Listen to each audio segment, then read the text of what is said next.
there's a concentrated effort to stop it. They'll do anything to stop us, especially now. Because when is our opposition? He's been fighting for us for so long. So many schools of thoughts we've been through, yeah, to keep us strong. So tell me, what is it that you're willing to do to make our dreams come true? Yeah, make our dreams come true. Been a long time coming, but now we're here. So won't you stand up and show no fear? For the master, master teacher, freedom for the master, master teacher, freedom for the master, master teacher, freedom for the master, master teacher. 'Cause he's a man of the hour. They kidnapped him for building Tamare. He put his life on the line for us all. And for the truth, the lies must fade away. Fade away. It's been a long time coming. Yes, let's be strong. For the 7 seals are breaking. It won't be long to make our dreams come true. For a life that's new. Some are called and few are chosen.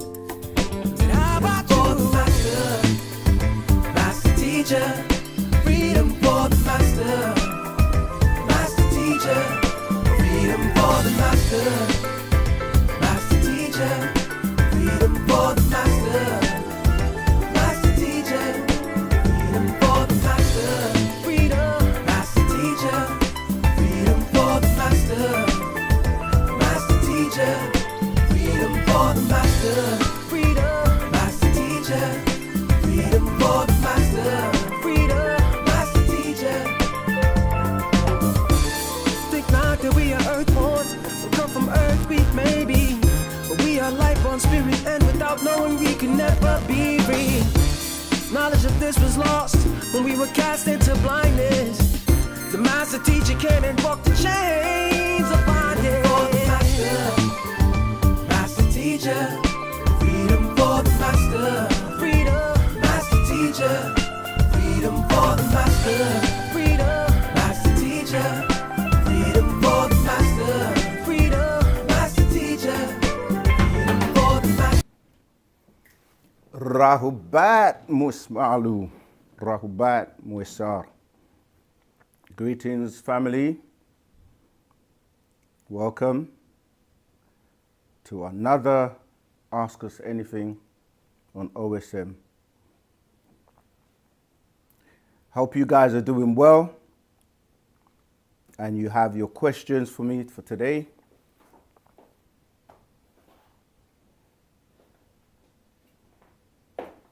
Peace, love, light. Yeah, so for newcomers, for people that are tuning in for the first time, my name is Saken Sakambreye, one of the many student teachers of the Master Teacher Partner Babyanun, Dr. Malachi Z.K. York, the reformer, the guide, the supreme being of this day and time, the being with 76 trillion years of knowledge, and is here to share with us and give us the answers to all our questions and to help humanity to evolve to the next level. Okay, the question is here from Milady B38. Rahubat, before the master teacher arrived to instruct and guide us, who was the previous being from the same planet who came with the same purpose? There was no other being from the same planet who came with the same purpose. This only happens once in a lifetime, every 24,000 years. And there were other influential, if you want to call them black leaders, people that,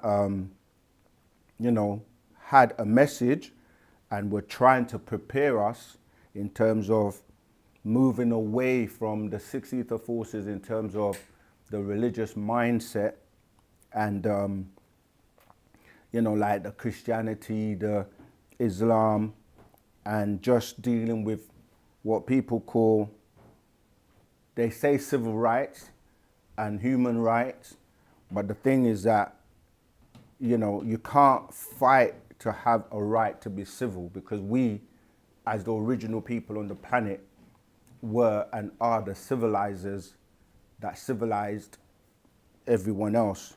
So when you go into ancient, what people call Kemet or Egypt, our ancestors were the ones that were civilizing everyone, hence why many people went to Egypt to study. All right, so this happens only once every 24,000 years. The elders know and have seen the cycles come and go. The moon cycle, sun cycle, which give you the 24,000 years after 2 moon cycles and 2 sun cycles, then our story is renewed. So there wasn't anyone else from the same planet who came with the same purpose. Yeah, his job, his purpose is unique, because this is the reset, the one that changes everything after 24,000 years. Draco, Rahubat. All right, so King, this is a bit different because I can't post anything, can I? No. Okay. Yeah. I'll send it to you and you can post. Yeah, so welcome everyone. Just want to say thank you to all those loyal to OSM, the people that have been studying, transforming yourself by way of Wu-Sabat and doing the work on yourself. Jojo Rahubat, Sekhetra Rahubat, Grace Rahubat. Yeah, so anyone who's putting Wu-Sabat to work in their being, putting it into action, we want to say well done, keep up the good works, because the way to show that Wu-Sabat is working is by you putting it into practice. You see, so we want to just definitely give you a big shout out for putting the work, the work in your being to help you. Is my crown all right? Here, innit? You can get our camera and yeah, let me just fix my crown a little bit. It's come apart.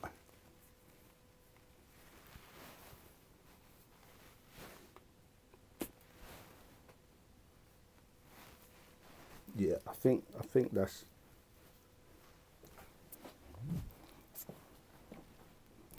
I think that's better.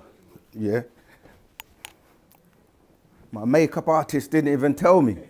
Come on, man. Can't have me out here looking like that. Yeah, so, I wanted to just, big up everyone putting in the work, because no matter how much information we share or how many books we reference and tell you that the master teacher has written, you have to read them and then you have to put them into action. You have to actually do the work. So, okay, who else? Super chat. Sekhet Ra. Appreciate love your donation. You say blessings to the righteous teachers, peace and one love. What is the best book to purchase on all your teachings? We get asked that question so many times. The thing is that your being resonates with a certain book or certain information. There's something that your soul wants to know and will gravitate to a particular book. So you kind of have to look at the titles and let your inner being guide you. There isn't one book, because the whole point of, if you look at the books, they have numbers. Like, if you look at the actual facts, they have numbers. If you look at the Supreme Mathematics books, they have numbers. Most of the scrolls have numbers. And it's like a jigsaw puzzle that you have to try and put together to help you with the pieces that you need to build yourself. So it's a part of you being a part of the learning process as well.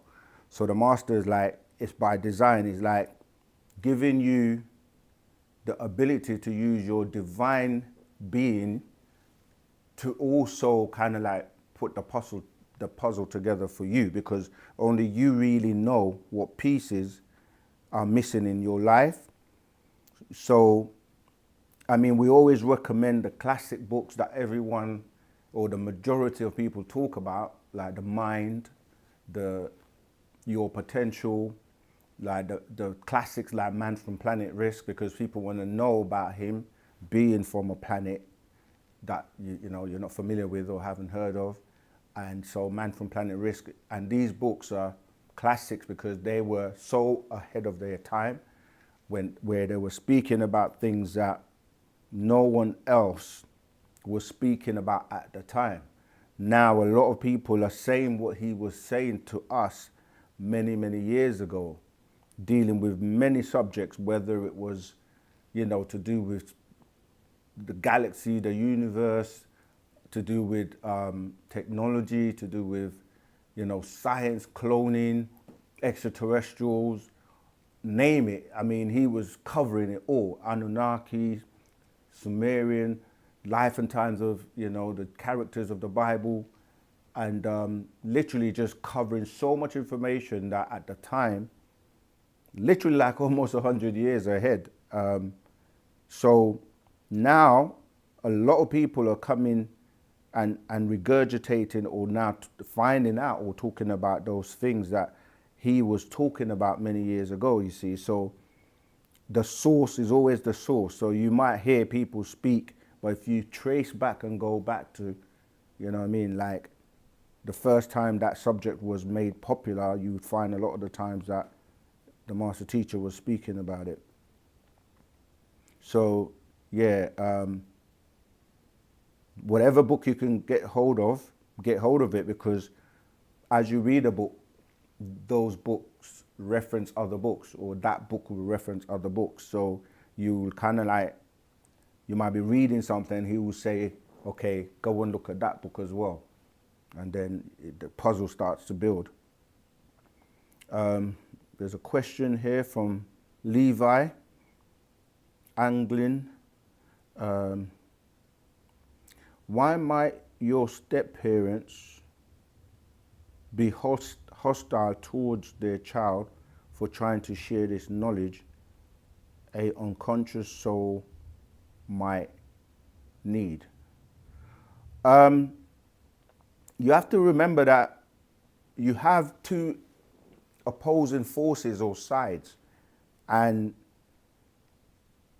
we break that down into 9 ether and 6 ether, or agreeable and disagreeable, or people like to say good and bad, meaning that, and I mentioned last week about ascending and descending beings, you know, as above, so below. So you have this duality going on, and the people that want to stay in ignorance or want to stay in belief, they don't want to be open mind, have an open mind to anything else. So if someone is trying to share something new, they will fight against it.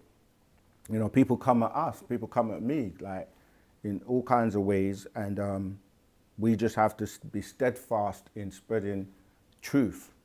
There's nothing more rewarding than teaching and spreading truth. And so that will help people to break away from the spell. So those who fight to stay in it, those who fight to stay in religion, those who fight to stay in belief, because believing something doesn't necessarily mean that it's true. And ignorance, as they say, is bliss, meaning that you don't have to put in the work. Believing means that you allow yourself to be dumbed down to the point where you think or believe somebody else is going to do the work that you need to do. You know, somebody else is going to come and save you. Somebody else has already died for your sins.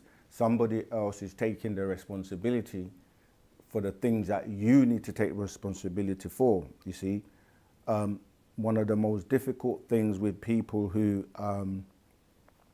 don't like to take accountability. All right, we have a live caller. Live caller, if you would say your name, where you're calling from, and then ask your question, please. My name is Kerith Muir, and I'm from Jamaica. Greetings. How are you today? I'm doing fine. What's your question for today? Okay, so since you told me in a last session that the Pleiadians used Yakub to create the Flugerods, they influenced him telepathically. I want to know, so how did they know that he would be the right person for the job to do that? Were they observing him for a very long time? Yes, like we're all being observed, and this is why your demeanor and your thoughts and basically your aura and what you think and what you do, it changes your mood. So this is why things like getting angry or anger and the negative emotions, they lead you to basically give a particular type of aura, color or energy, yeah? And beings that can see your aura can tell. When somebody's got a negative aura, I went through the colors, obviously like red is one that is a very agitating and a color that basically deals with like anger and lust and the lower vibration. So when you're thinking and the mood you're in can give away your aura. So these beings that they can look at you and see your aura. So they knew, and it only takes like 3 seconds for them to either utilize your vessel, like we call them walk-ins, or to influence your thoughts. This is why sometimes people will do something and they will say, No, you're saying that they read your thoughts. Sorry? You're saying that they read your thoughts. Yes. Yes, that's why people will say like, they may do something and said the voices in their head told them to do it. You hear people. So every single one of us, our thoughts are being monitored by some being out there. Yeah, thoughts are like, like they have a wave, they have a frequency of vibration, they have a color. They basically. I mean, have you heard when we speak about your 4 higher senses? So telepathy being one of those is the ability to read people's minds or communicate from mind to mind. So yes, it's possible, and these highly intelligent beings or beings that can do that can actually read your mind. You can even do that if you practice and learn to do so. So in the case of Yakub, he was already angry, and he was already, it's like, if you look at most of the stories, whether it's the Cain and Abel story in the Bible, he was angry as well because his offering wasn't accepted. And a lot of the times even when you have arguments with people, or when people just want to get their own way and they don't get their own way, sometimes they start to huff and puff. And in the Quran and in Islam, they call this Narin Samun, because your being starts to emanate and give off this, what they call smokeless gas. And it's an energy around you. Like when you're angry, you can look at someone and they get brown and gray, and their aura changes. And when you're in a more celestial state and you're like dealing with higher thoughts or spirituality, then colors like green and blue dealing with yellow, dealing with intellect, or white dealing with purity, these are the colors that will emanate out of you. So when people get angry, people even actually say, I saw red, when they get really angry. And seeing red means that they literally blank out, lose control, of the situation and then may act violently or angrily. And so, yes, it's possible for that to happen. So is every word that we speak and every conversation that we have being monitored as well? Well, when you say monitored, yeah, there are different types of monitoring. Even just today, just like, you know, you have all these technologies like, you know, cameras, CCTV everywhere. You have face recognition. You have devices that have microphones in them and apps that are listening in. So yes, to a degree, depending on how much you are aware of how intrusive these technologies can be, you know. So yes. Well, I don't mean like we're being listened to by the government. I mean by otherworldly beings. Is every conversation that we have being monitored by otherworldly beings? When you say the government, different governments, right, have a hierarchy. And these governments, some of them then have extraterrestrial beings that are at the top of the hierarchy, that are really using certain people as puppets to do their work. So it goes all the way up, and you have beings in crafts, extraterrestrial crafts, that can actually monitor you. In the Man from Planet Risk book, for example, it explains that they can just shine like a beam, if you want to use that term, and read you. They can read.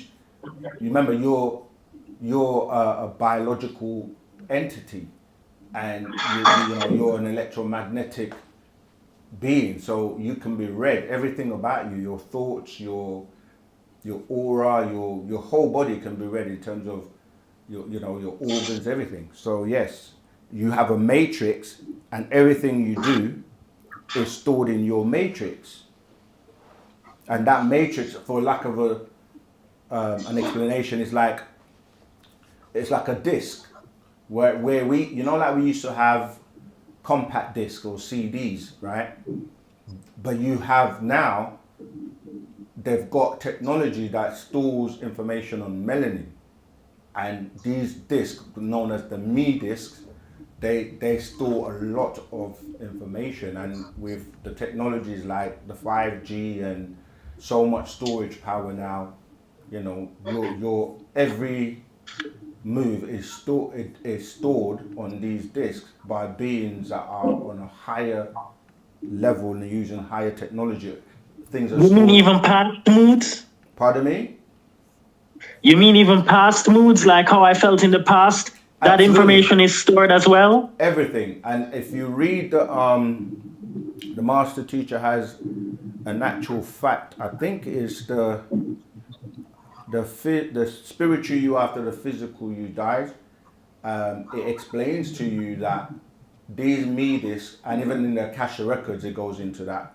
These are 2 scrolls from the master teacher, Partner Babyanun, Dr. Malachi Z. York. It explains that everything is stored and recorded. This is where the concept of angels come from, where they say that in Islam, they say you have 2 angels, one on your left hand side and one on your right hand side, that are recording everything. But this is actual like technology that is being used to store everything about you. Even when you spit on the floor, anything you do is actually stored and recorded. And when you're transitioning, or when you come to that time where they need to pass, again, for lack of a better word, judgment, they read your discs. That's why religions, where they dip you in water and say you're born again or whatever, and they say that, from now on you're a new person, but a lot of the time people just carry on and go back and do, not everyone, but people do go back and live and do the things of the world, not realizing that you record everything yourself. Because when you start to look at you as I keep saying, that electromagnetic semiconductor, your eyes record everything you see as their solar panels, okay? Your hands record everything they touch. Your feet record everywhere they've been and gone. So when the elders are looking at your matrix and looking at your discs, you don't have to say anything. They can just read everything because you record it all. And you know, there's a TV series or Netflix series called Altered Carbon. I've recommended for people to watch many times.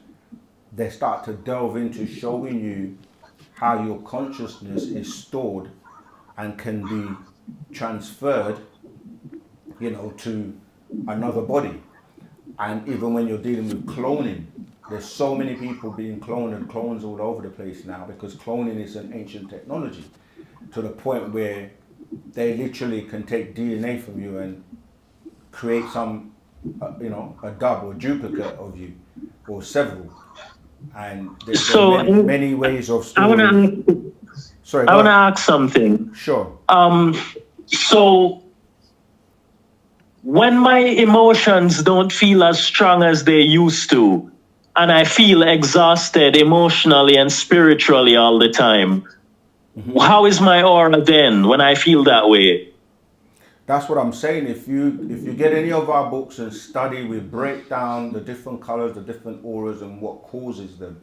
So we have a book called Your Fast Track Your Spiritual and Conscious Journey. In there, there's a whole diagram of the different like colors, and even the master teacher in many books he goes into that, where, like I said before, like moods such as, you know, depressed. When you're depressed, this is why they push things that keep people depressed and keep people on low vibrations, because when you're on low vibrations, those emotions, yeah, they deal with more of the disagreeable and the negative emotions, and that's just energy emotions, because some beings, they actually feed off of the energy that you give off, you see. So when you're raising above to the higher levels, like I said, if we were to start from the bottom, you'll be like the grays and the browns are negative moods. Then you have like the red is very lustful, deals with desires, deals with, you know, gluttony. Then you have like the blue is a spiritual color. The white is also spiritual. The yellow is intellect. The black is like supreme balance. What other colors? Green is very, yeah, like a healing energy, is very positive, health wise. What colors? Orange is, you know, then you have the mixtures of the colors. When you have the primary colors, they mix colors to give you the different combinations of moods. So And what I'm saying is that so even if my emotions feel very exhausted and I'm spiritually exhausted, they'd still be able to read me well, they'll even read when you I'm slightly regardless. angry. Yeah, and then in any situation they can read you. That's why it's better to be. They read you, but what I'm saying is they utilize your moods for their own benefit. If you're giving off the energy that they want, if you're giving off of a high energy, a high vibration, and they don't exist on those levels, they don't. That energy is not what they want to feed off of.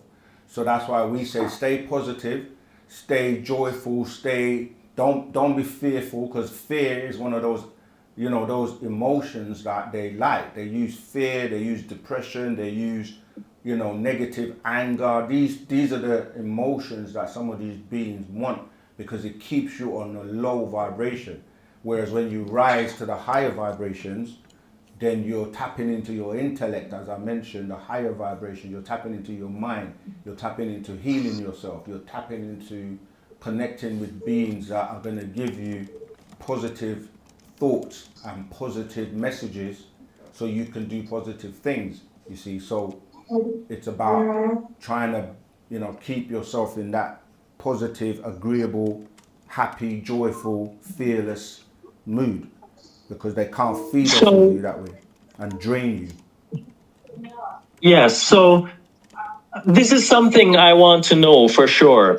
Yeah. There are beings out there that are trying to control us. Whether you say there are beings out there that try to force religion onto us and stuff like that. I mean, The thing is, they're not forcing anything. What's happening is, without you knowing or not having the knowledge, you're susceptible to it. So the whole point is for you to have knowledge. because knowledge is what's going to give you the ability to discern and make decisions that breaks you away from being controlled or from the spell. You see, so the ignorance is what they literally use people's ignorance to control them. Because if you don't know something and you're not aware of it, ignorance just means, when you say to people you're ignorant, all it means is you don't have the knowledge, or you're not aware, or you're ignoring it. It's there, but you ignore it. So someone can say to you, for example, like, in order to maintain a high vibration and a high positive attitude, mental attitude, you have to have positive thoughts. You have to eat foods that are electric or that are alkaline. You have to do positive things to help humanity. You have to avoid the negative emotions, right? Someone can tell you all of this, but you may not take it seriously or apply it.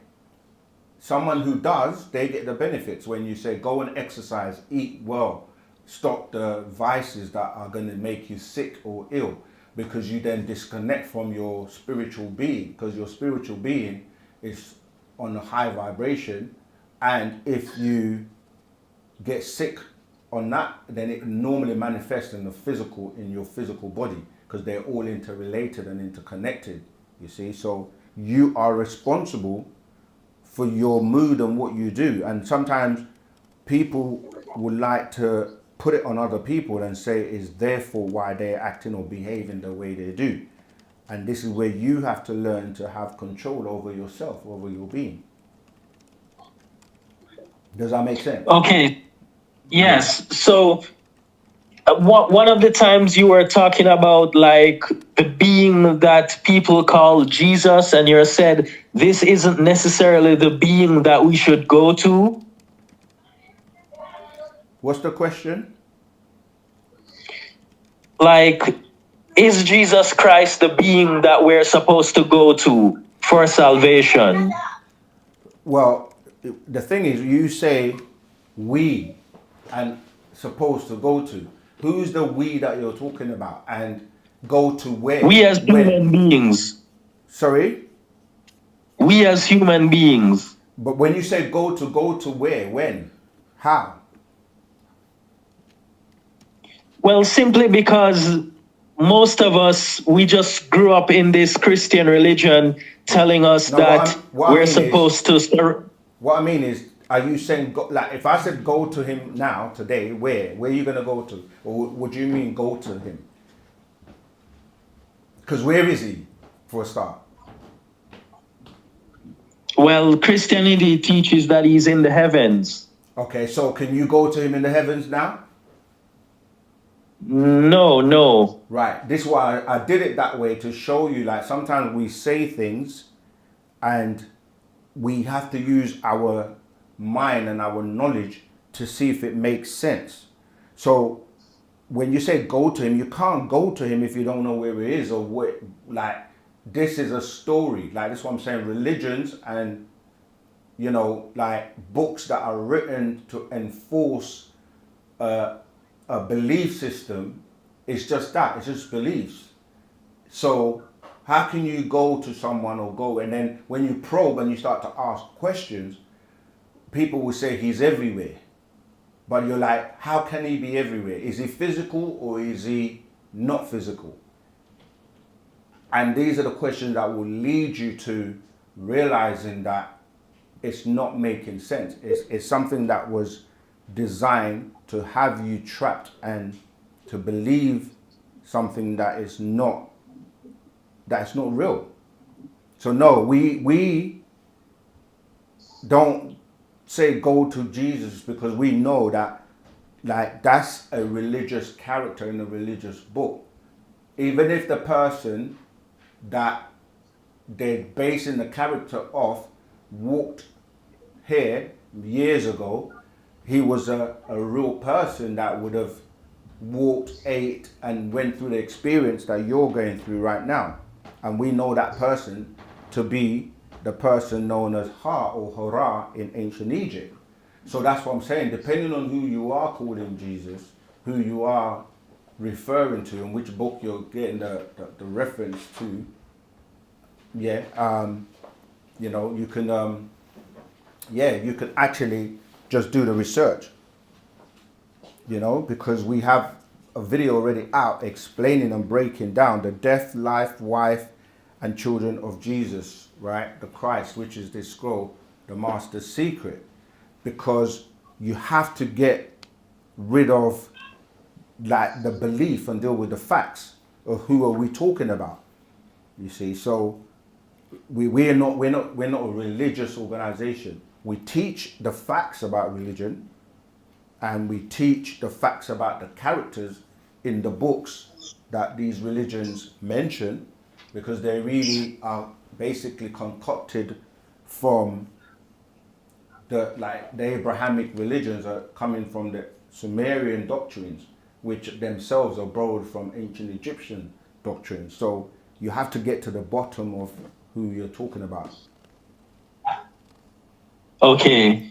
And my last question is, so the beings that we would coin as gods, they don't necessarily have the right to control us human beings. Am I correct? That's right, in the sense that you have to take control of your being as you are the god and the goddesses that they're channeling your energy towards them. So once you know that, then you have to learn and have the ability to protect yourself from these disagreeable beings. And Wu-Sabat is the way to do that. And the teachings of Wu-Sabat by way of Pana Babyanun. That's why he puts out the information so that you can learn what to do. Okay. You follow? Thank you. You're welcome. Yes. All right. Okay, if you haven't pressed the like button, please do so, because this is how we reach people, and each one teach one, each one reach one. So please help us by pressing the like button so we can also help you. All right, let's go back to the questions. So, just to let you know, anything from the bottom is what's said before, and the new ones are at the top. I know it's Okay. different. I have 2 sets though. Oh, is it? Yeah. Oh, okay. Yeah, so I'm going through them from the top down. Yeah, welcome Anton, Neil, and all the new people joining. Freedom Master Teacher, of course, thank you. MBack78, we have to always keep that the main thing. Let everyone know that it's all about Freedom Master Teacher, Pana Babia Nun, or more appropriately, Dr. Malachi Z.K. York. All right. Last storyteller, Horus. Rahubat OSM Wisata Wat for providing the best channel to learn true facts and knowledge taught by the one and only Master Teacher, Dr. Malachi Z.K. York. 100%. Milady, okay, I answered that one already. Okay, if this character called Jesus was a melanated character, why did he let his people be hung, burned in pits, raped and treated inhumanely? Where was this this is what I'm saying, is like, I mean, the way the question is phrased is like, because you're a melanated being doesn't mean that people or disagreeable beings are not going to do what they do. People have this fictitious impression of the character, as if it's like we're beings on the planet, right? Physical beings. And you can name any being, any physical being that has come to the planet to liberate, share information, teach people and bring them to a higher conscious level.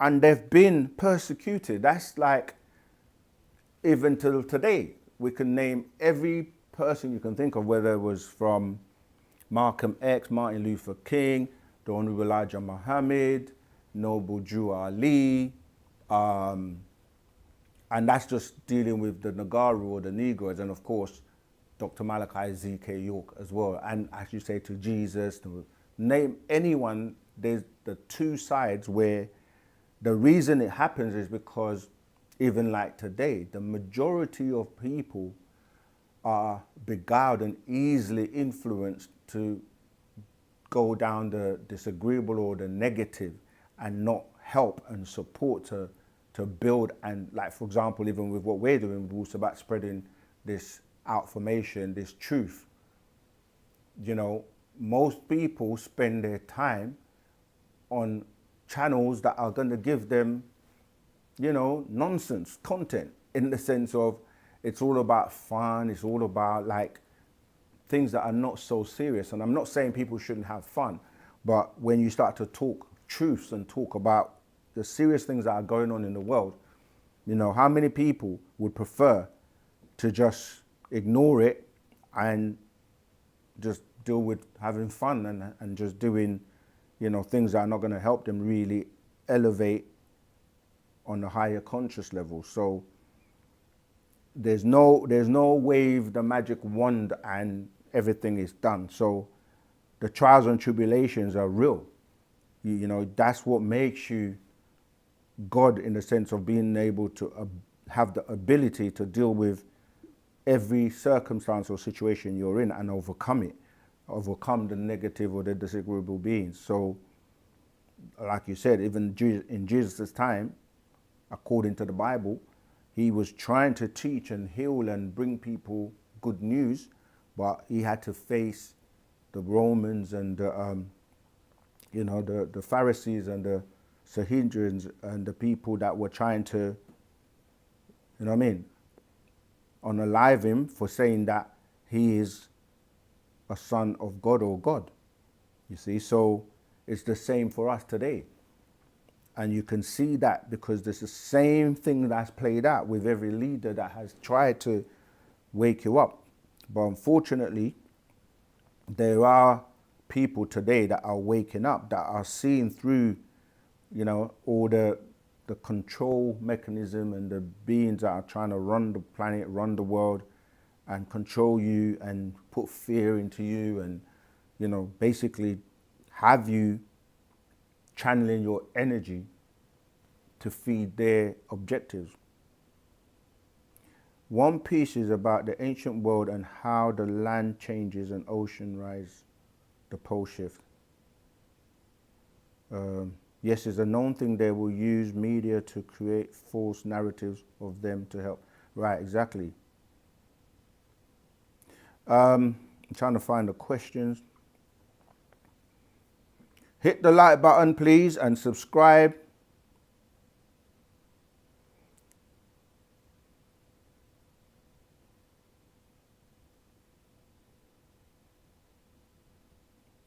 I'm trying to move forward, it's not moving.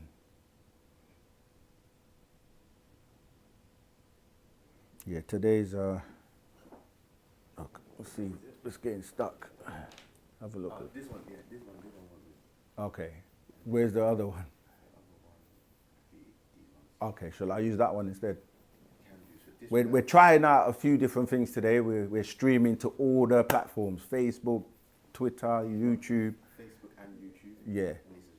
So, yeah, we're trying to reach as many of you as possible, all right? So bear with us as we adjust to this new platforms.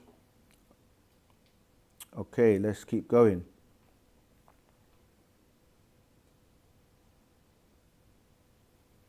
Okay, we covered that already. Yeah, here we go. Is the language class available to purchase? If so, how many? Yeah, it is. We're going to post a link in the chat. And I'm glad you mentioned the language, because as my brother that was from Jamaica was asking the question, we know that the reason a lot of people do get easily influenced is because of the vibrations and the frequencies that are being sent by way of the language and the language that we speak, the tones and the vibrations that, we're constantly under. So learning our language is one of the best ways to get your body to basically vibrate on the right frequency and to be able to block out the distractions and the tones that are conducive for your well-being. This is the same thing that was happening in the story in Genesis 11 of the Tower of Babel, which a lot of people are familiar with. Yeah, that was not so much about the tower, but it was about the language. And because the Anunnaki was sending frequencies telepathically to influence the people and have them controlled. So this is happening today because you're bombarded by frequencies all the time, whether it's radio frequencies, radio waves, the whole electromagnetic spectrum, the frequencies are constantly coming at you. So by speaking the right language, it recalibrates your being and has you vibrating in a way that you can build what we call a psychic self-defense. And that's what happened in that Tower of Babel story, where Nimrod was able to teach his people the same language, the tones of Mispatia or Nuwapic, and the Anunnaki that were in the craft, Nibiru, were no longer able to have the influence on the people, like telepathically influence them. And so they were able to block those frequencies. We've already got a video on the power of talking of the language. And so, yeah, asking the question about learning the language, that's something that is so important in this day and age. I've lost the thing again. I've got it. So let me post the link for the language course, and you should definitely join our Telegram group so that you can speak it and join the Telegram group that teach the language every day. The language course literally gives you a structured way of learning to speak fluently in 6 months. It tests you. It's a very, very, very well-designed course. So I've posted the link in the chat. Okay, got another question. So that was for you, last storyteller, Horus Ra 7565. Is the language class available to purchase? If so, how many I purchase? How may I purchase it? Or I put the link in the chat. Sekhet Ra, Rahubat, in the Sacred Wisdom of Tahuti, page 36, starting with Shawabti, is this passage just describing how Tahuti incarnated? Please explain. Thank you. Have I got it? Let me just find it. And whilst I'm looking for it, yeah, I've got it. Right, let's have a look. So page 36. Okay, so it says, I'm going to read. So the bit you're asking about is near a third down. Let me go back a little bit. So I'm going to read from the sick were taken to his temple by family and friends. Khonsu cured all their illnesses, because to us Egyptians, all illnesses were caused by the demons. 1, virus. 2, microbes. 3, germs. 4, bacteria. As 1, jinn. 2, demons. 3, evil spirits. 4, devils. getting into the human body by way of its openings, the nostrils, mouth, eyes, ears, genitals, or open cuts or sores, and from your waist tracts. He also had his power transferred into a shawapti. Yeah, that's the bit you're referring to. The great one, smaller statue that he imparted his hanu or movement power into, so that he would be there to ward off evil attacking anywhere. Right. So yeah. So the question is this passage just describing how Tahuti incarnated?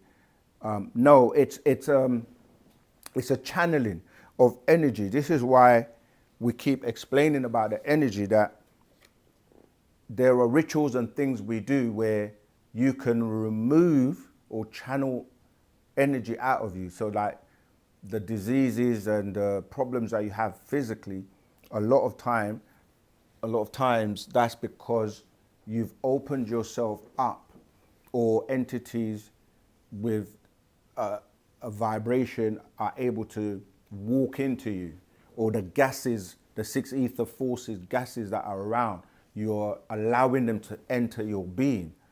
There are many ways that you can do this, and so there are rituals you can do where you can literally remove that energy or channel it out of yourself. A simple way would be like, like if you start to get a fever, yeah, a fever is caused by a chain reaction of things. So you might have, a disease, or your temperature, you're stressed, or, something has to happen physically or some of the things you may have eaten. So you put things into yourself, and there are ways you can cleanse to get rid of them. Well, you can do the same thing when it comes to energy. And I picked up this scroll by, sometimes I just grab any scroll, and I've got this here called The Science of Healing. Yeah? Oh, I did have it. The Science of Healing is one of the scrolls that the master put out a long time ago that helps you with, there you go, the Science of Healing. And in this Science of Healing, he actually gives you, instructions and clear guidance of how to do what I'm talking about, which is remove or channel that energy into releasing it out or into something else. So that's what that's referring to. So it's more about the channeling, and with energy you can, like we always say, you can't destroy energy, but what you can do is transform it, channel it, trap it. You follow? Yeah, dark awakening. Yeah, God is just a word humans made. That's so true. And this is why when we ask, did God create humans or did humans create God? And when you look at it simply like that, in terms of words, is that somebody came up with that word. Somebody made up that word. It's like the word is in English now, but it comes from the German word gut, right? So whoever created that word created God. And even though it's said as a word, it's also an acronym, G-O-D, and in Masonry, they use the terms Goma, Oz, and Dabar, which deals with wisdom, strength, and beauty.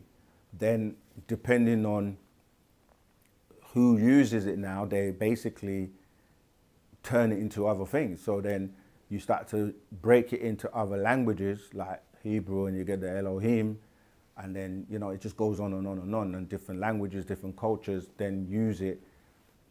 It's just the same thing with the devil. Like, you're saying the devil in English, so whoever came up with that word, those letters to put together, is the person that created the devil. So God is created by man and not the other way around. Yeah, so that's a good point that you're making, Dark Awakening X9710. It is just a word, but that word then has a vibration, a frequency and energy behind it. and it can be enforced to the point where a lot of people accept and believe it. So therefore, what they're doing is amplifying that energy to these beings that you're calling on, and not realizing that you're actually helping them to keep you enslaved mentally. Last storyteller again. Tawat Saken for the information on the language class. No problem. Na'ut Shakal.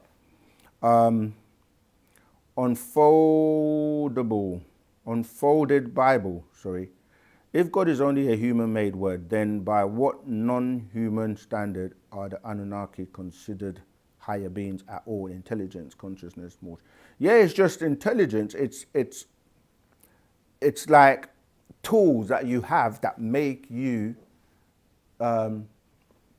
perhaps appear more superior than someone else. So for example, technology is one of those things. Like if you have superior technology, then somebody might look at you like you're above them. So when you look at even today, the different countries, like we're talking about war, and some countries have certain weapons, and like that, you know, when we start to deal with atomic weapons and stuff, that they would make another country feel like they're obviously superior to them.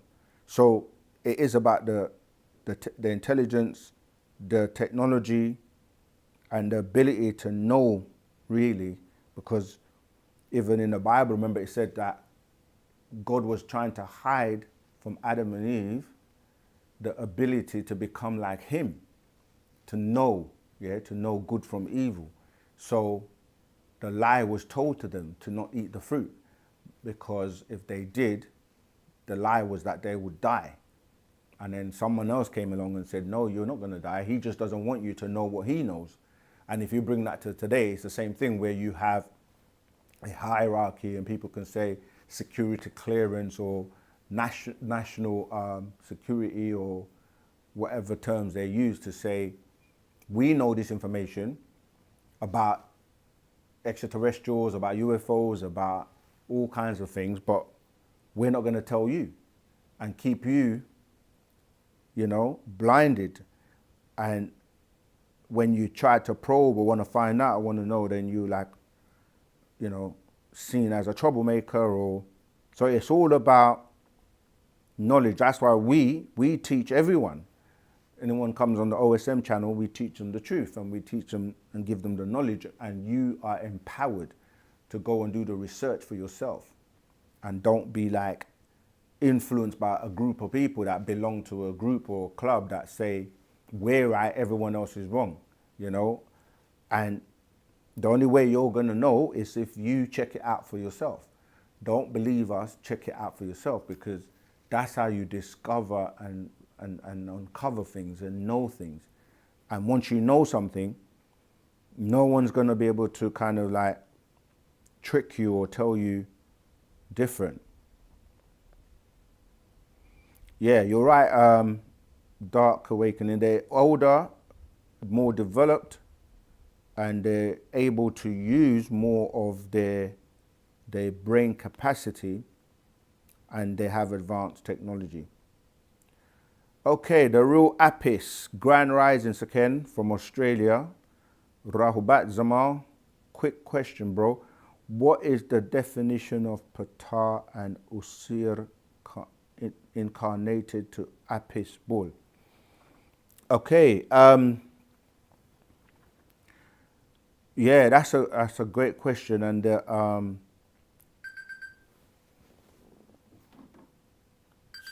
sorry about that.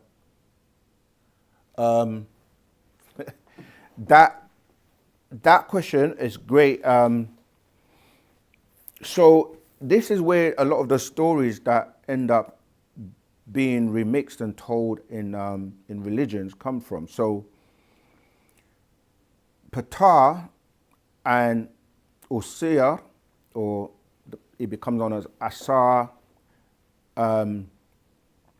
these are great ancestors in ancient Egypt that were responsible for many things, for the knowledge. When we're talking about the incarnation and the Many things. the I lost my train of thought there. Yeah, so their natures. Trying to find a scroll where I can maybe refer to. Can you tell me the real Apis if you're coming from a particular scroll, or you're just asking in general? Because if it's a scroll, I can go to it and then we can break it down more. But a lot of the animals that were used were really dealing with their nature and their character. So when you say what is the definition, so Ptah would be dealing with the opener, the first one to know. Let me see, actually I can find some more information in this Sacred Wisdom of Tahuti. Bear with me whilst I look for it. And Osir, of course, was the part of the royal family where, as I was saying, that they get grafted into religion, you know, from his story, Ashta and Haru or Hara.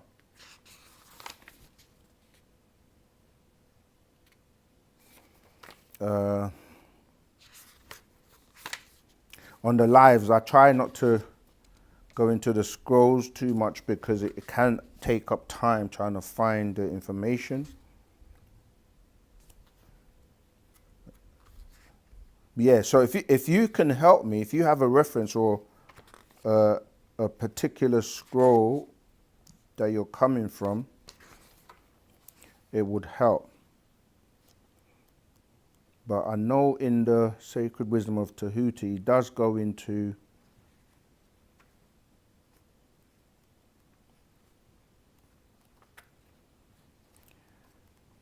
I can't find it right now.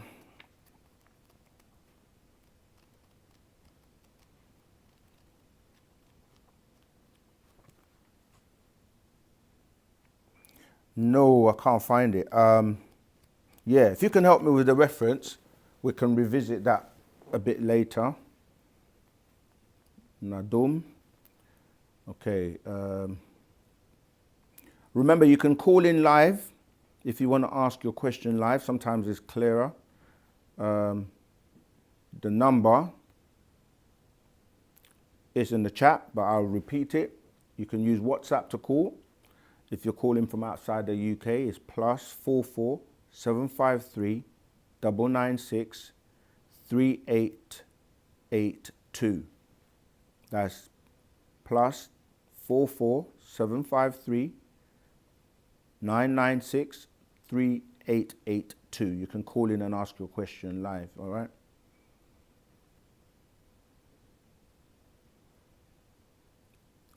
Can you please... Okay, I've got another question. Oh, you said... No, we covered that one already. Rahubat Sakin, can you please elaborate on what that of a reptilian we are as Nagaru you compare to other reptilian races? Okay. Someone beat you to the... We got a call live, so I'm going to take that. That's Keith Binner. Hold tight. Live caller, what's your name, where you calling from, and what's your question, please? Live caller? They've muted themselves. They're muted. They muted themselves. Oh, you're muted. Do you want to unmute? Okay.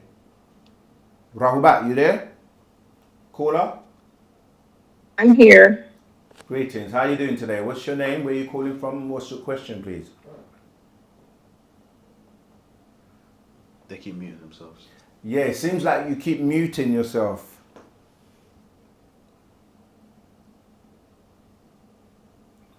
All right. Are we there? Yeah, we can hear you now. Go ahead. Greetings, Samal. Greetings. Rahubat. Again, this is Delilah from the United States, Florida. Yeah, hi, Rahubat. I first would like to say I really appreciate the 12-12 teaching. I've been listening for a while, and all three of you all together was just amazing. Answered so many questions that I had. Well, not necessarily questions, but it was so much great information. However, Tawwa. my question is coming from that teaching on 12-12.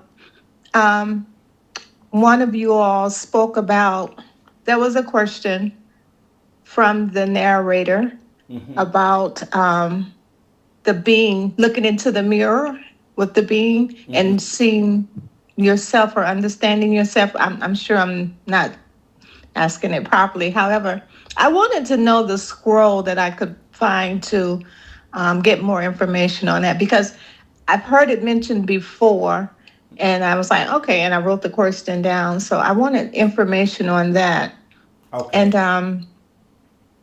I also wanted to know, well, I'll remember the next question, but yeah, I wanted to know about that. And if you can elaborate on it a little bit, but I also want to know the scroll information and I'll get it. But again, thank you all so much. That was really good. I didn't get it live. I went back and rewatched it and it was just amazing. I really appreciate everything you all are doing.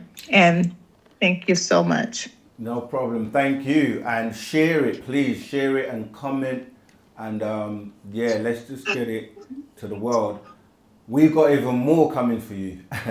But yeah, to answer your question, we keep emphasizing to people that the master teacher Pana Babyanun is both a 360 degree, which represents completion, spiritual being or the unseen world, as well as a 360 degree being that deals with the physical world, which is also representation of completion.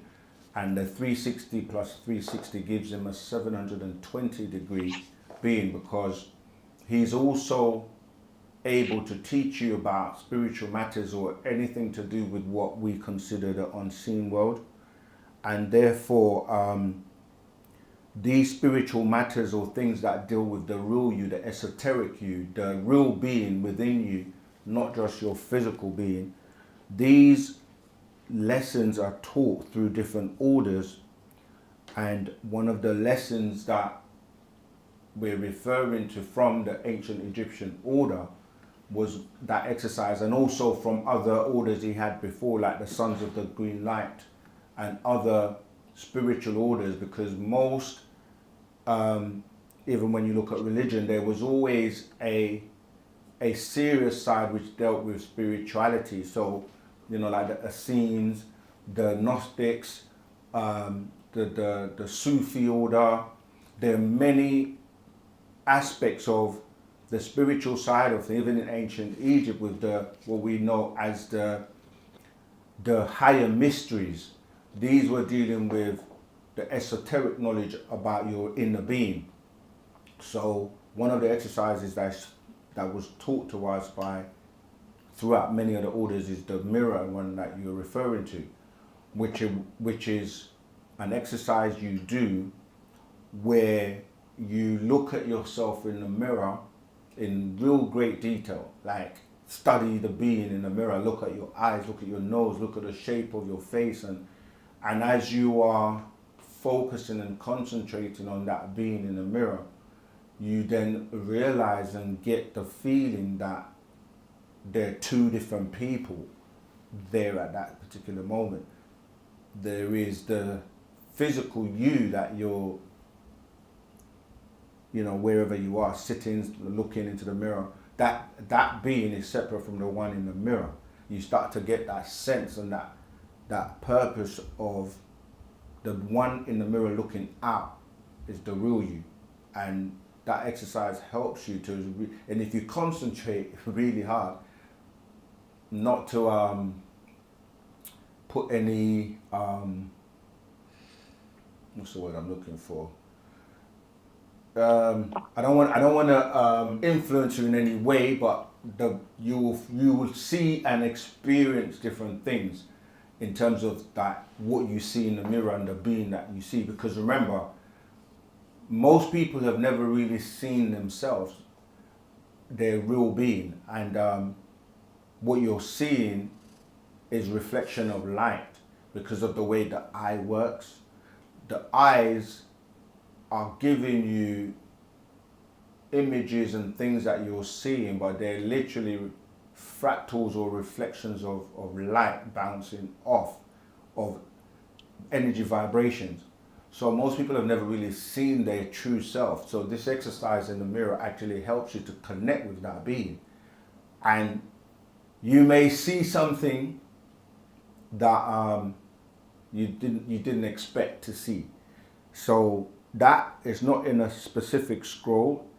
It's in the, well, it is a scroll, but not scrolls that were available, but through these orders, which later on metamorphosized, or some of those lessons like were made available. So for example, the ancient mystic order of Melchizedek was another order, and there were lessons within that that eventually were available for people that didn't experience it the first time, but they also then metamorphosized into, as I said, the other orders like the ancient Egyptian order and other orders that we have.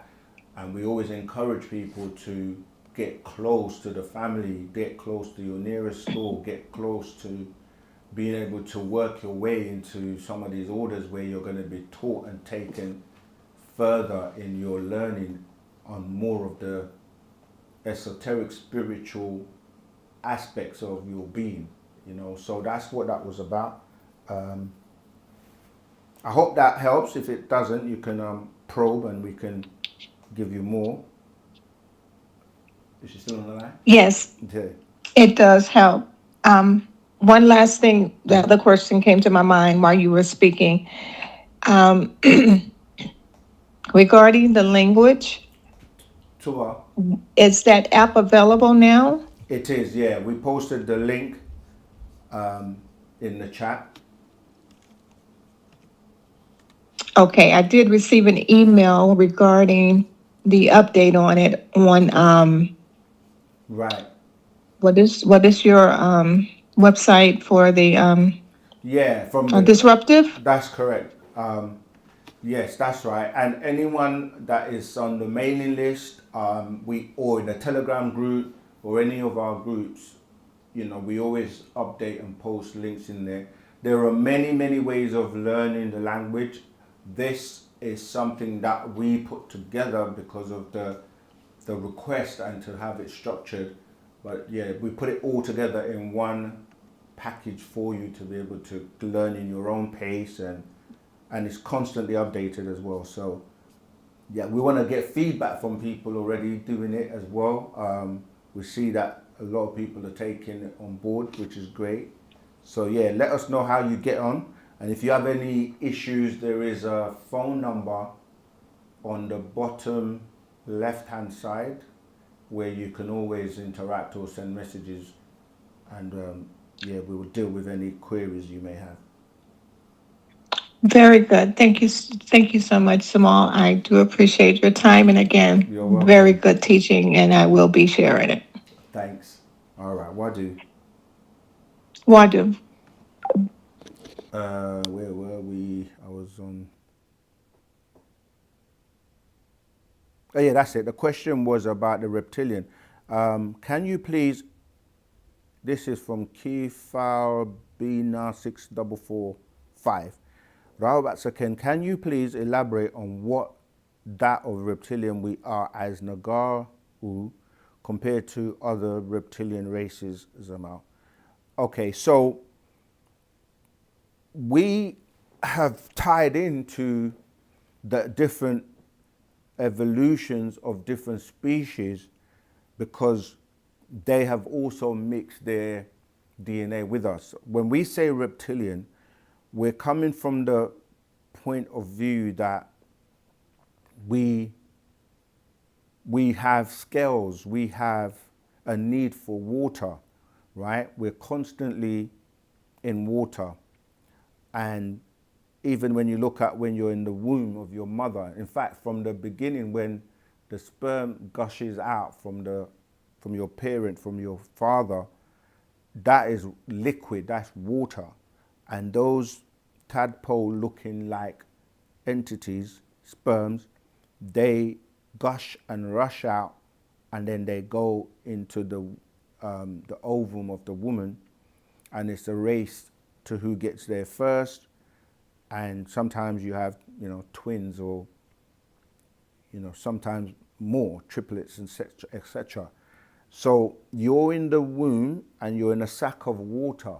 You're breathing in water, you have gills, and you live in that sack of water for, as most people know, 9 months. And then when the waters break, that's when you come out. But even though you come out, you still come out to an atmosphere predominantly composed of water, right? Because the air we breathe is a lighter form of water. Even the planet has more water than what people call Earth. What you're calling the atmosphere, the clouds, all the way till you're, even the whole planet having an abundance of hydrogen. Hydrogen is hydro deals with water. We're in like a biosphere with different climates. So we are reptilians in that way because we drink water. We need to drink water to stay hydrated.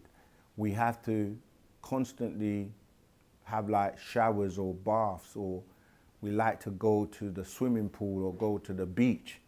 We have an obsession with water, because if we don't, we will dehydrate. And if you start to look at your skin properly, you see that you're porous and you have scales. And our hands have webs. When you look at your armpits, they have webs.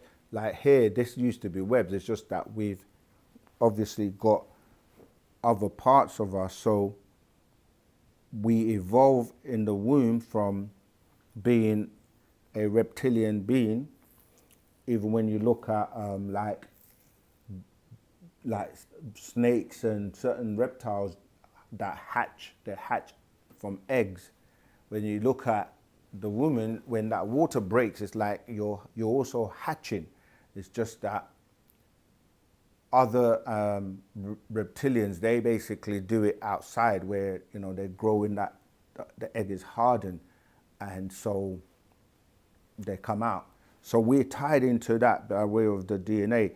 We're also tied into other beings, like the shaggies, for example. When you see people that have hair in their body, on their bodies, like that ties into those shaggy beings as well.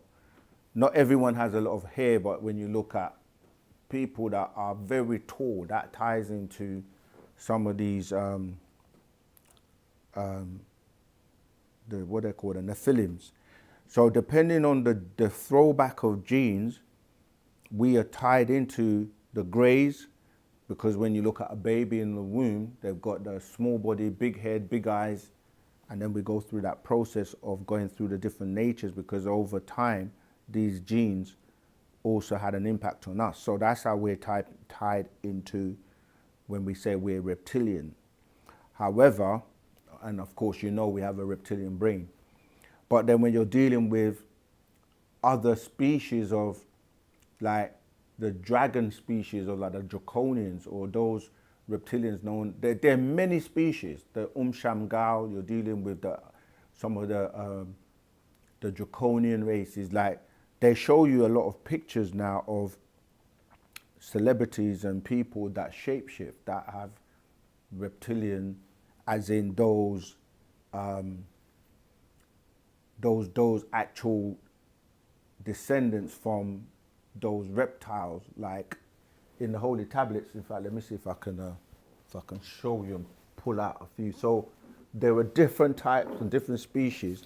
We also have the Natharu DNA and genes, and that's where we're trying to overcome that reptilian nature within us, that the world, the physical world, tries to feed that reptilian nature in you with those emotions that I was saying before, like anger and the foods we eat, etc. So I'm trying to see if I can find. This is from the Holy Tablets, where in chapter 1 it shows you the evolution. Chapter 1 is called the creation. Okay, it goes into and shows you the evolution of different beings. There's a particular. Oh, here we go. Right. So, if you look on page, for those who have the Holy Tablets, I'm going to go, if you look at page 161, I'm going to show you, if you can see that. So you can see how these types of reptilians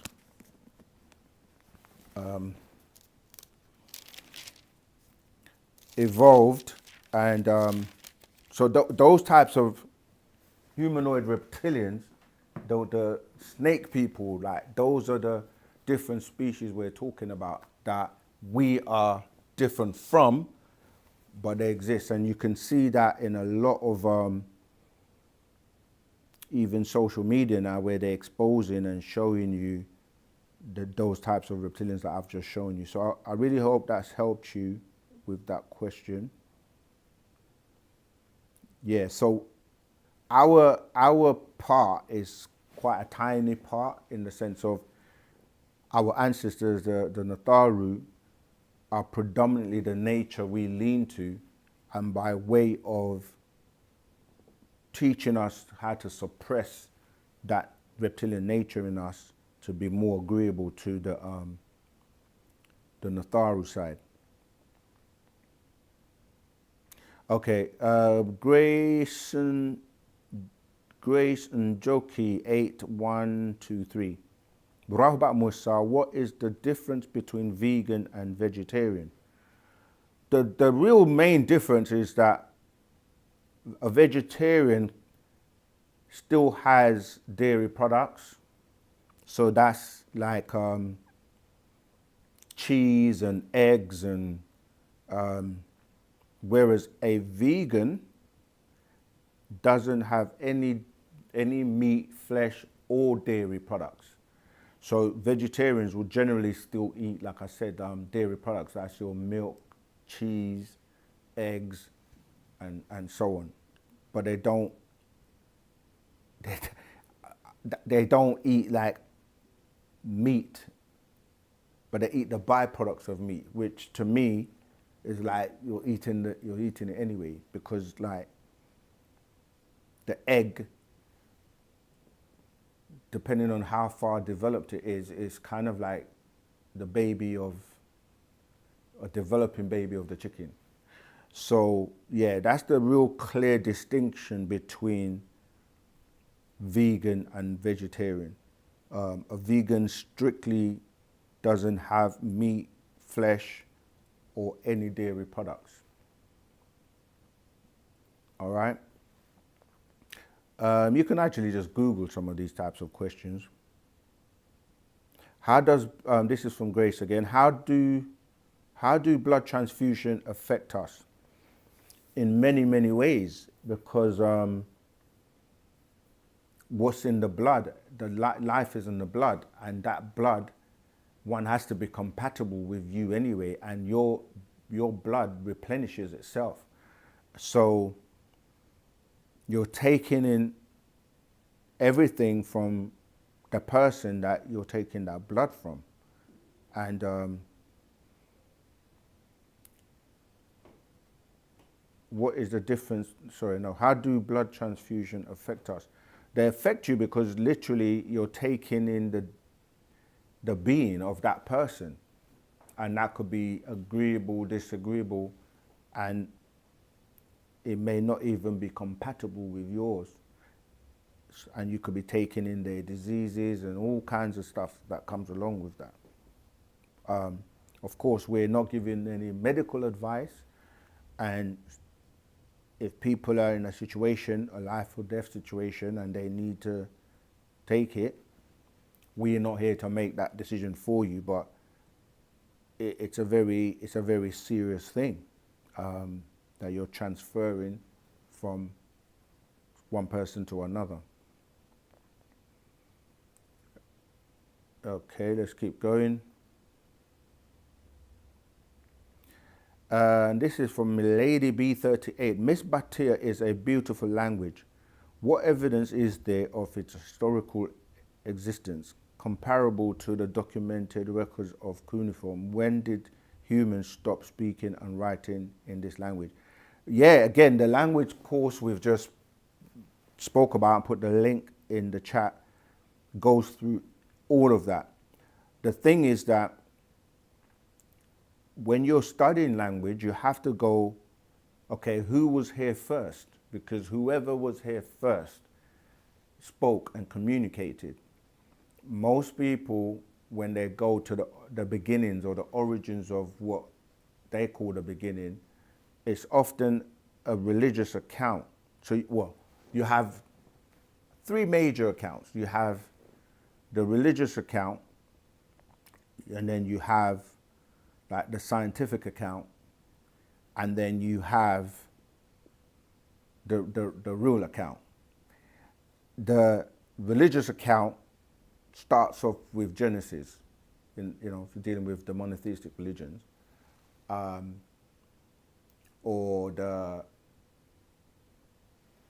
basically even Islam talks about Adam being the first man made from the ground, and then Eve was taken out, and then everyone supposedly come from them, until you get to a point where conversations are taking place. If we're dealing with the Genesis story, then the conversations that are taking place are when the serpent appears and is speaking with Eve. But even before that, because you can go to like the books of Revelation talking about the heavens and the angels speaking and talking, and you have to ask, well, what language were they speaking? And when we get down to the planet Earth, you'll be like, okay, if you're going by the Bible, you're going to say that the Old Testament is in Hebrew, but we know that Hebrew, one, is not really a language, it's a dialect. And if you go to the New Testament, you're going to deal with the Greek. You go to Islam, you're dealing with the Arabic. And all of these do not predate other cultures like the Zoroastrians, the Mayans, the Yoruba, the Hindus, of course, the ancient Egyptians, and so the Sumerians. So you have to ask, well, what did they speak? Because there are artifacts and things they've found, buildings, temples, the pyramids, writing on them. And you get to cuneiform, you find the hieroglyphics, and all of these had a spoken language. So on our language course, we go into all the history in the great detail, and then you start to look at the references in the Bible, like Naphthuim, dealing with Napata, dealing with Meroe, dealing with the Nile Valley, dealing with those people that were here first and what they spoke. So there are many, many, many things that have been found, ancient tablets that talk about the records of, as you said, cuneiform and the hieroglyphics.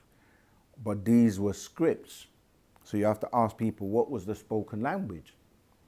And the best that they do is go to translations by people who tried to translate the cuneiform tablets and those who tried to translate the hieroglyphics into what they call the metuneta. Metuneta becomes the language of the gods. And you ask them, well, what was that language? And we're telling you that those are scripts of our language. And in fact, in our language scroll, sometimes I can find books so easily, and other times, let me see if I'm sure. Oh, here we go. Yeah, so in the language of time scroll, which is this one, see, Palahej Shalel Wakut, the language of time.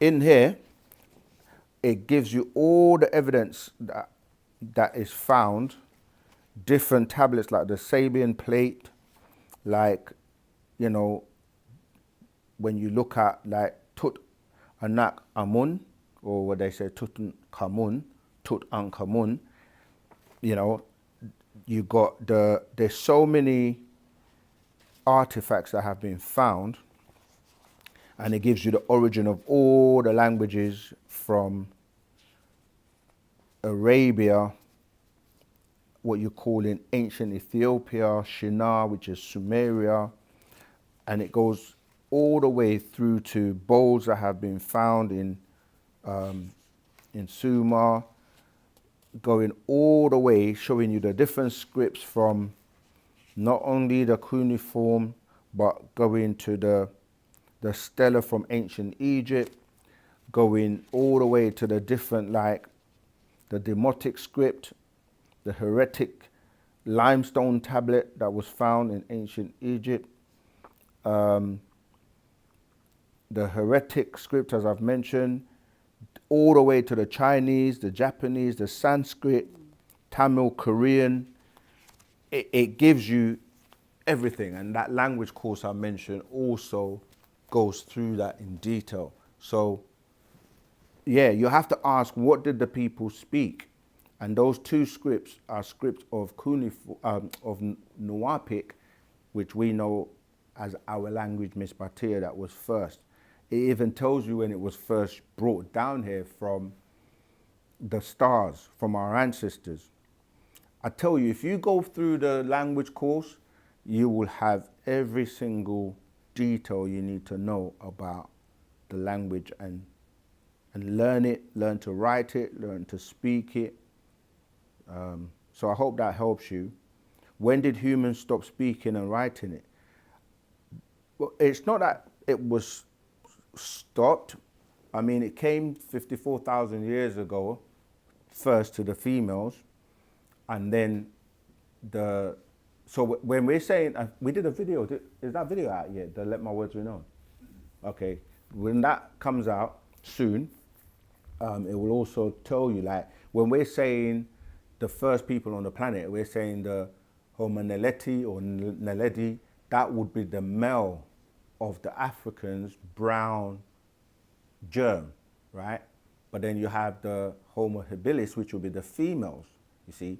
So that's where the language started from, but it was brought down to the planet from our ancestors who taught the women. They had to carry out an operation by using the parrot and certain ancient species, and that's why, like, the parrot, as you know, says a few words, but they utilize the parrot to produce the larynx, which then eventually they taught the females how to speak this language, and then over time it metamorphosized into the pictorial form of the scripts, and then you ended up with different people. The Europeans, as in the Adamites, they only learned that like 6,000 years ago. But as we say, our ancestors were speaking it many, many years ago, 54,000 years ago. But if you want to know more, get the language app. Okay, somebody's changed over time by different cultures or people. Exactly. So you had the two streams going to the cuneiform, going to the hieroglyphics. Then you had the Phoenicians and different people coming in, borrowing, and over time you just had different accents, and then before you know it, it ended up with the Vikings, who didn't know how to speak, and they were just grunting, because they, even till now, a lot of people don't have the ability to use their throat, their tongue, to basically make certain sounds.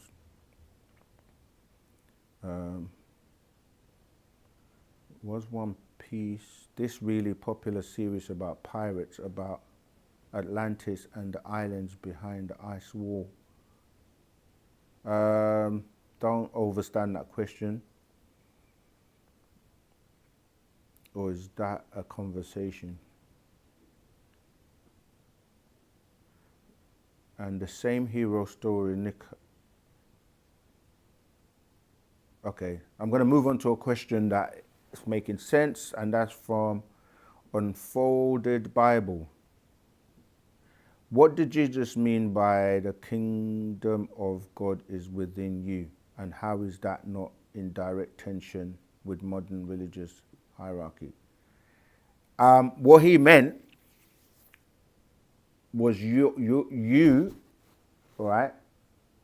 It's within you. So people are searching outside of themselves when it tells you that God breathed into you and you became a living soul. When you say it's in direct tension with the modern religious hierarchy, because they try to tell you to look outside of yourself, but yet told you your body is the temple. So you are the God, and it tells you even in the scriptures, in the Bible, Psalms 82:6, that you're God. It tells you that in Exodus 7:2 that Moses was made a God unto the Pharaoh. It tells you in, I think, John 10:34 that you are God. So the kingdom is within you, but you have to realize that. This is why it also says that, I'm going to just say this and take the call. It says the light is within you, but you don't know it. Greetings, Rahubat caller. What's your name? Where you calling from? And what's your question, please? Good evening. Get a minute, please. Greetings, Rahubat. Don't know what's going on. My name is Allwell. Unwell. I'm calling Allwell from Nigeria.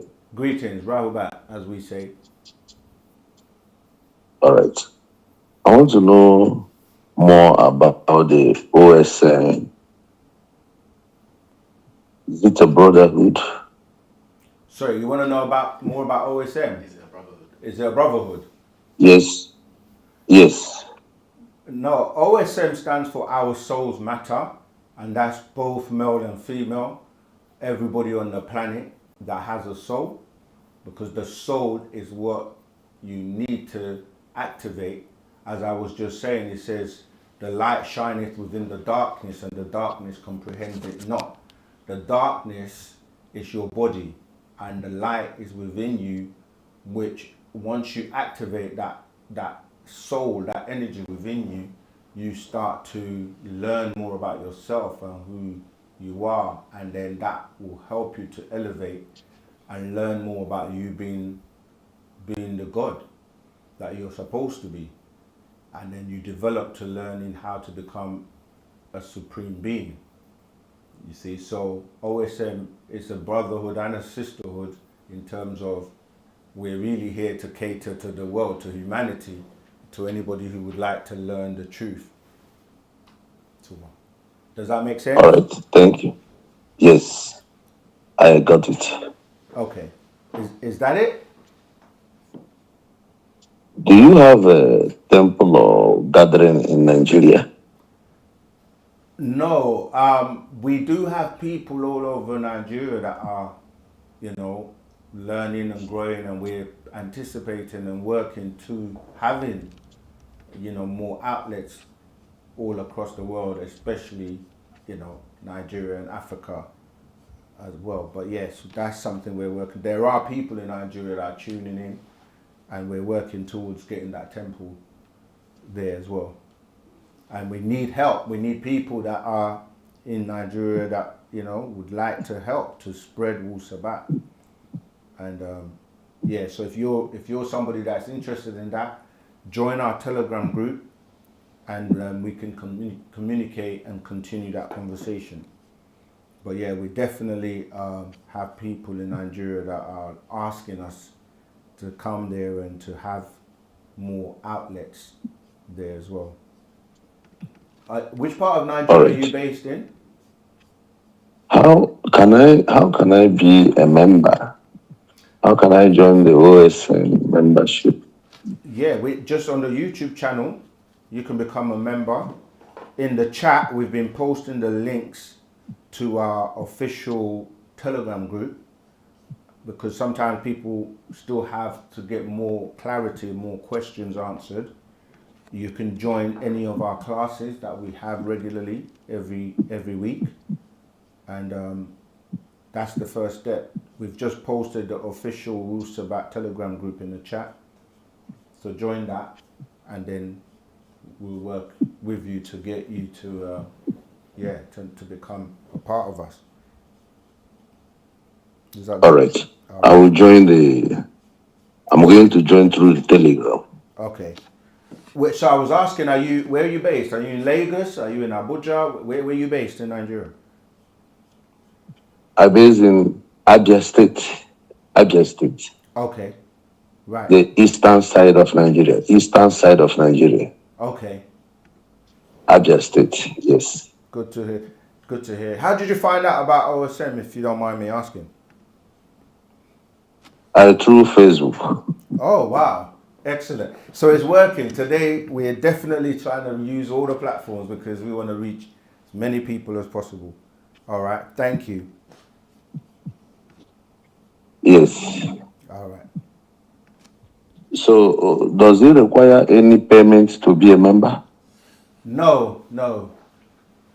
But obviously, if you want to subscribe, there is paid content. But no, you don't have to pay. It's free.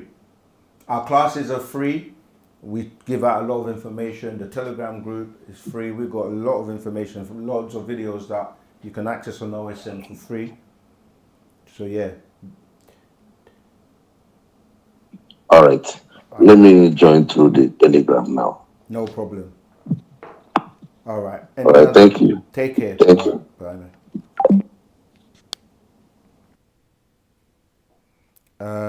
There's so much. Let me see if I can take some of the ones. Yeah, OSM Visions and other people who study the ancient past are like teachers from a distance. Sometime I stay up all night researching. Yeah, that's a great point. Airman, I think it's Airman Jones 1. What's happening, the awakening is taking place. People are being activated and remembering who they are. And this information, by way of the master teacher, Partner Babyanun, is activating people to the point where they're now able to tap back into themselves. Because remember, as a child, you get told to stop asking questions.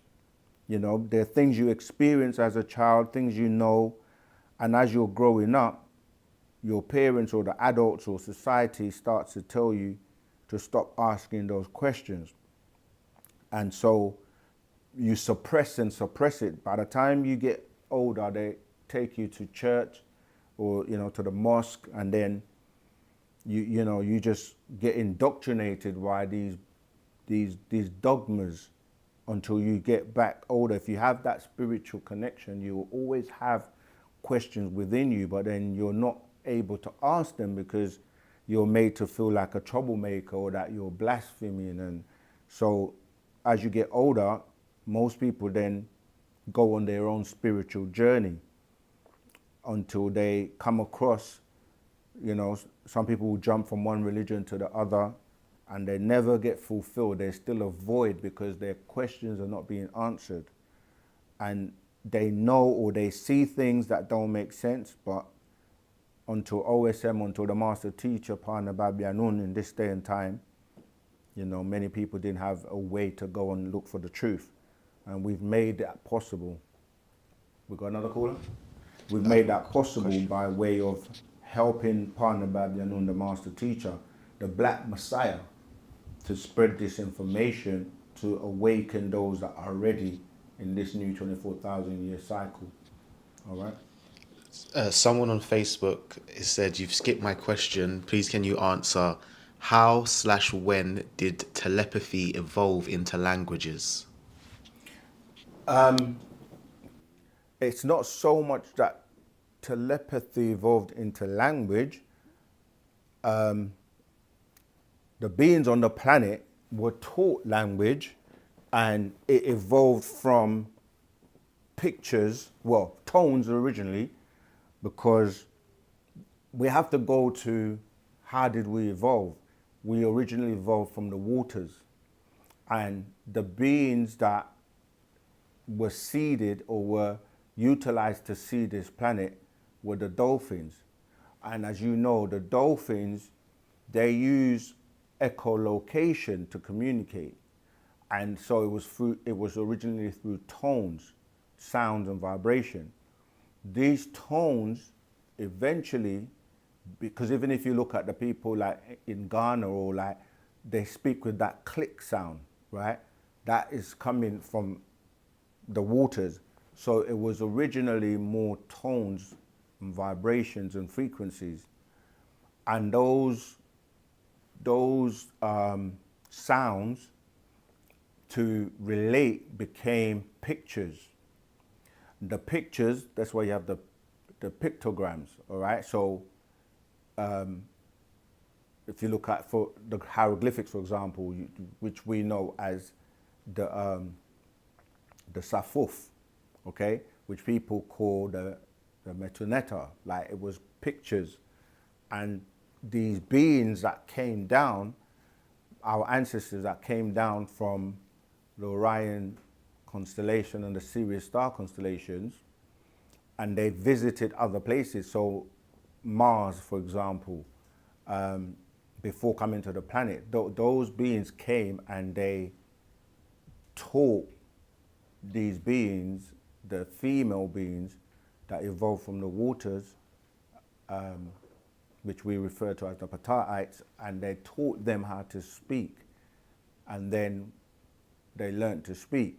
When you're saying telepathy now, telepathy is later on where these extraterrestrial beings that were already highly developed, they're able to speak to you in your language, which you would have learned, because even when you read like the master teacher's encounter with these beings when they first came to him in New Jersey, in Tiniac in New Jersey, they were able to speak to him telepathically to calm him down, because like anybody else, if you see beings coming down from a craft, you're going to be afraid, especially if they look different to how, you know, anything you've ever seen. So when they're using telepathy, what they're doing is they're able to communicate with you so you can understand. And you're only going to do that if you already have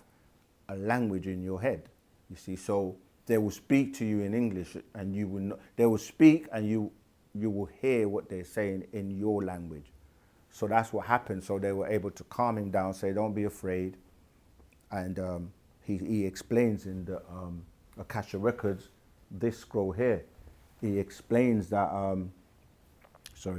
he explains that he was able to know their names and could hear in his mind or his head what they were saying, and it was being interpreted in a language in English that he could understand.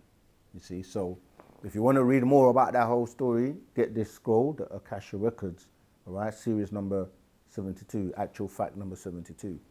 So I kind of gave you a breakdown of what's the last part of that question again? How did they evolve into languages? Yeah, that's basically how it happened. So yeah, all right. Any other questions? If not, I'll go back to.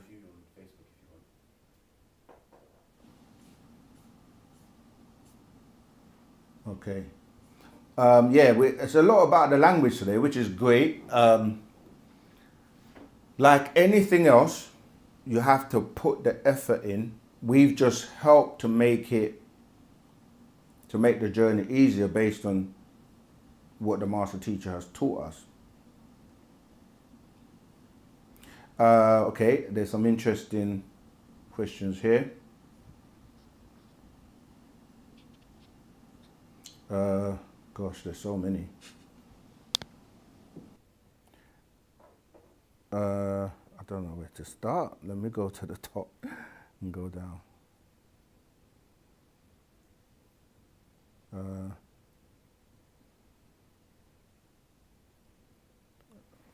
bloody adverts. Okay, so the arrogance and ignorance of the human race has left your race ripe for the. Okay. Go on then.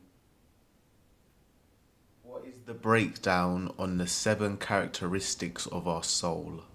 That's from Facebook. From Jinx Again, Man. I don't know where the reference is coming from. If it's not Wu-Sabat, then I would like to know where you're getting that from. I don't have any references. Is that from one of our scrolls, or is that someone else just saying the 7 characteristics of the soul? Okay. Yeah, if you could give me the reference where you're getting that from, because the soul has more than 7 characteristics, but ultimately what the soul is truth. The soul deals with truth. It deals with pulling you upwards into truth. And everything that's pulling you downwards deals with basically lies. That's why truth is truth. And it speaks to your soul. And truth is, the soul is all about pulling you up to being a part of what we call the all expanding, or Pa'ut. And the spirit deals with things of this world. And the two can sometimes be not in conflict, but pulling and pushing, where one is trying to leave this dimension, these lower vibrations, and go back up. But to do that, you need to master the lower realms. You have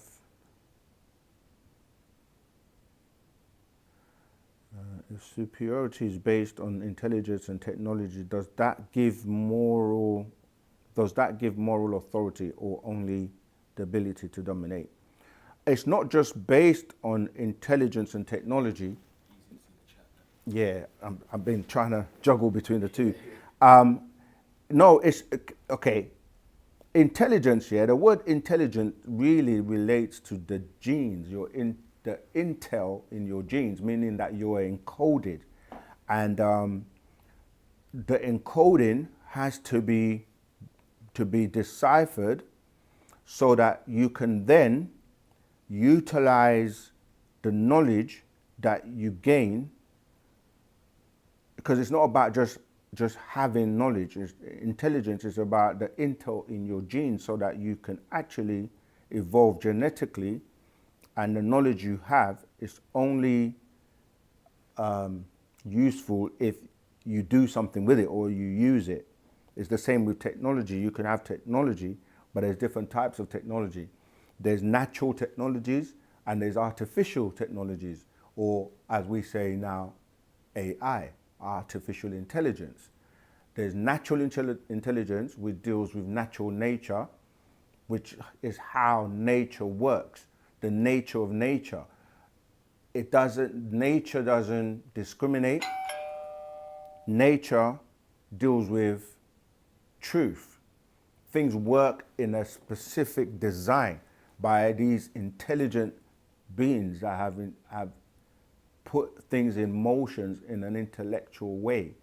Whereas when you're dealing with like things like dominating, lies, and trying to have authority over people and things, that's all to deal with the lower, less intelligence, or artificial intelligence. And what you have to remember is we are in different systems and constructs that have been put in place by certain beings that we speak about, the Anunnaki, and we speak about the extraterrestrials that have been here for millions of years before our humanoid species, you see. So you have to remember that there are different realms and different constructs and different, what you might call, realities. So you have to learn about mastering the lower ones, like the physical, the material plane, the material realm. Then you go up to the spiritual, to the soul realm, to the mental realm, to the higher realms of ether, and each development. We got another caller? Okay. We got a call, so I'm gonna stop and take that call. Caller, what's your name? What's your question, and where are you calling from? My name is Ali, and I'm now in Italy, but I'm a Ghanaian. Okay, Tua. Yeah, I've been hearing you for some months now, and I want to know if you have some peoples in Ghana that I can go there to learn more from them. Tua, yes, we do. Our brother Duswa is on the YouTube channel as well. He's putting out a lot of information. He's in Ghana. We do have other people in Ghana.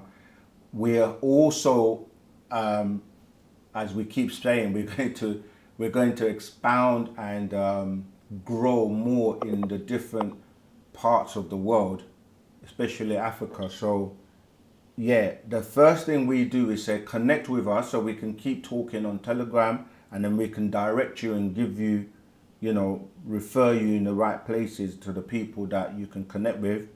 And there are people that have study groups that they're putting together, so on. So if you're really interested, the first thing is to join our Telegram group, which is in the chat, so we can keep talking to you and then direct you to the right people and give you the information you need. Yes, I just joined the Telegram group, but because I didn't want to join it in the first time, because I will be going to Ghana in January, and I just want to know if I go there, if I'll get somebody that will absolutely I can go and see or contact that can help me go on with this learning.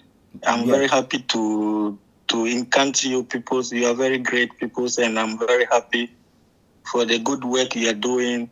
And as I'm saying, I always move around the world, so I just want to get the Instagram, the Telegram group that you told me. I think it will be the best one to get now, because I just move around, and here in Italy, I know you don't have anybody here, and I'll be going to Ghana, and I just want to know if I can see somebody there that can help me learn more. Yes, we definitely will put you in touch with the right person over there. All right. Okay, thanks. So I've just joined the Telegram group, so I'm hoping for your response and how to get more teachings. Yes, I mean, even in the Telegram group, there's so much information already. All you have to do is search at the top for any topic or anything you want to know more about.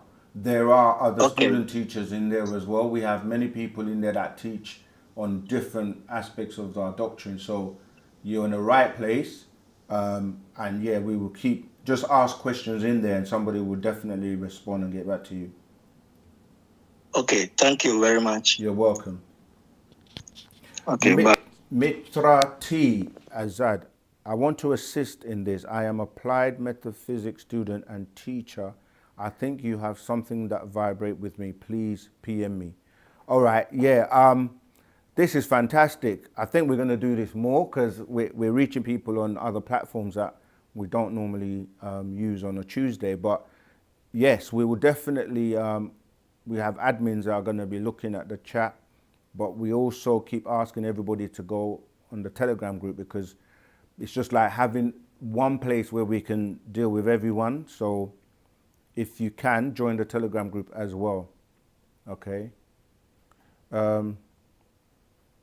Okay, so someone's responding to that question. The breakdown on the 7 characteristics of our soul, of the human soul, truth is light, and Any and all characteristics you can.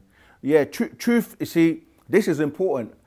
If it's your first time hearing our teachings or not familiar with what we teach, we take things and to a level where maybe people might not be familiar with. So when we say truth is light, that is not entirely true, but that's what you generally hear. People say, come into the light, the truth is the light and the way. But really, truth resides in darkness because light came from darkness, you see, and there had to be intelligence before the light came about, because light is composed of things that already existed, like photons, all right? And light is limited because light has a speed that it travels at. And it's traveling within darkness, which obviously is able to suppress it because it can't escape the darkness. So the darkness is actually, for lack of a better word, superior to the light. And light creates chaos and confusion because light can be used in a positive or a negative way. And there are different forms of light. The person people call Lucifer is called what? The light bearer.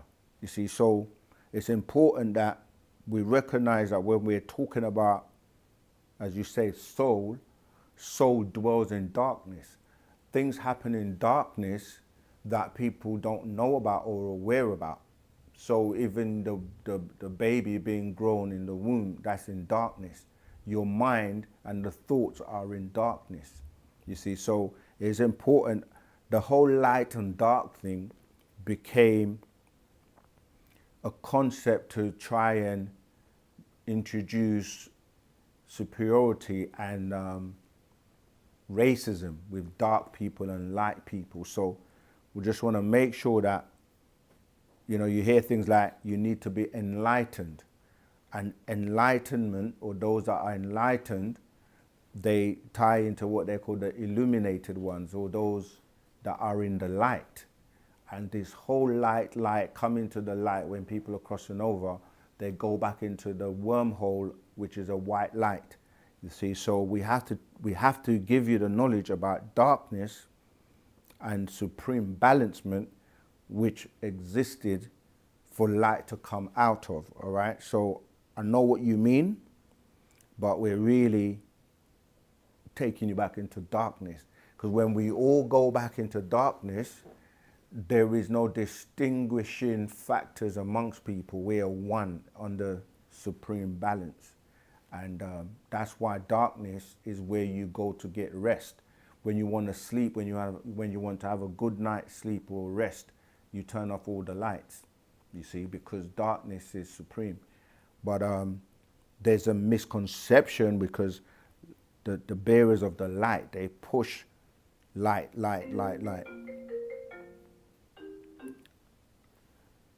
Rahubat, greetings caller. Where you calling from? What's your name and what's your question, please?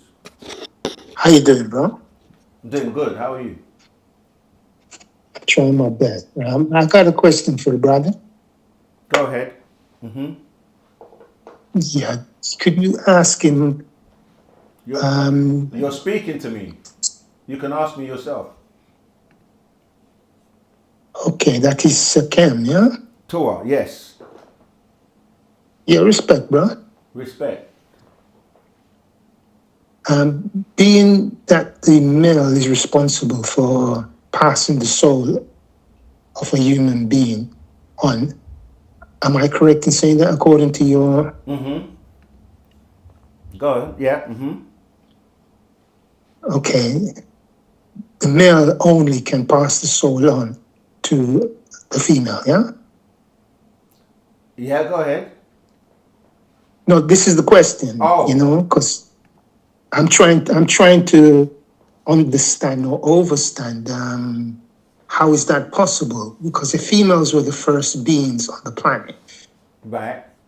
Right, but you see, when we That's- say females on the planet, immediately what we do is we get into gender, the type of gender that we know, which is dealing with male and female organs.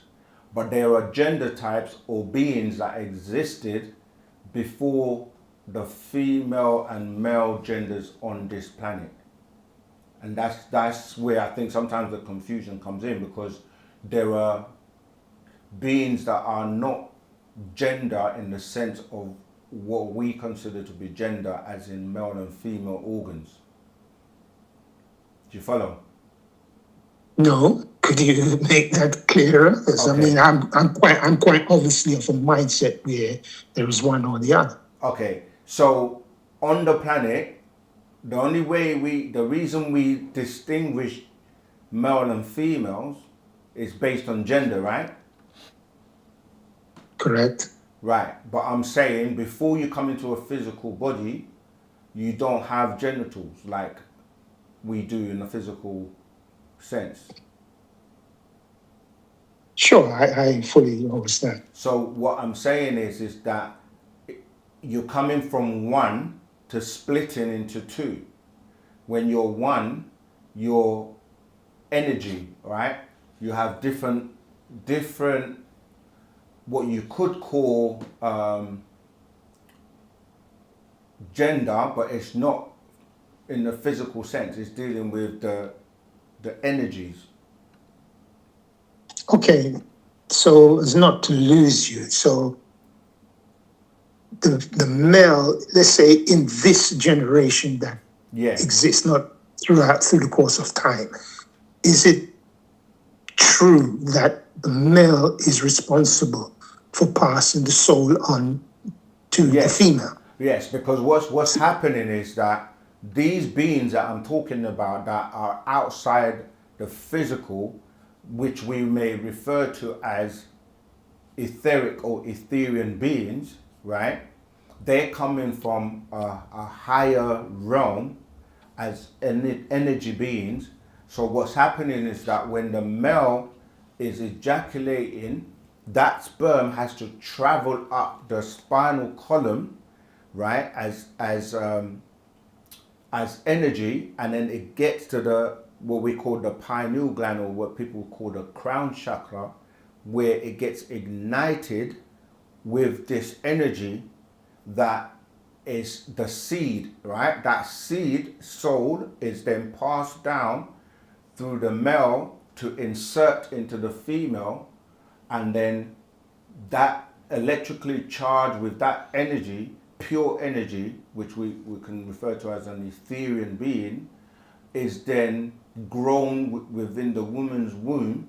And the males, when you look at the placenta, that is actually growing from the male. And the woman then grows, and as the nurturer, as the mother, she then grows that entity, which the materials of the physical environment get drawn to that pure energy light being here, and then that's the bacteria that she's taken into a physical body from the elements of the planet, like breathing in the dust particles, and then that gets attracted. That's the bacteria that the energy attracts. Then it's like magnetism, and then the blood and everything else work together in the darkness of the womb to form the limb. So an easy way of explaining it is like you're coming from high density, okay? That density comes to matter. Yeah, you've got different forms of matter, and then that matter then gets into what we call atoms. Then the atoms then form the cells then grow and form the organs forms the body, but it's all starting from that soul, or that pure energy being, and then the baby grows. Can I don't mean to interject. No, go ahead. Because you see, quite obviously, you know exactly what you're saying. I'm kind of at a loss. So the entities Yeah. that are, say, in the spiritual realm, waiting for that sperm to travel up the spine Yeah. to get charged. What dimension are those entities on to create the soul? Right. That's why I said before, you have, if we look at it like the realms, yeah, you have the physical realm, which is the material, the more or less, or the density that we're in is more, it's a slow vibration where things are held together more densely. But above that you have the spiritual, and then above that you have the soul realm. And then above that you have the mental realm. Above that you have the etheric realms. And in scientific terms, this is where you're going beyond what we call hydrogen.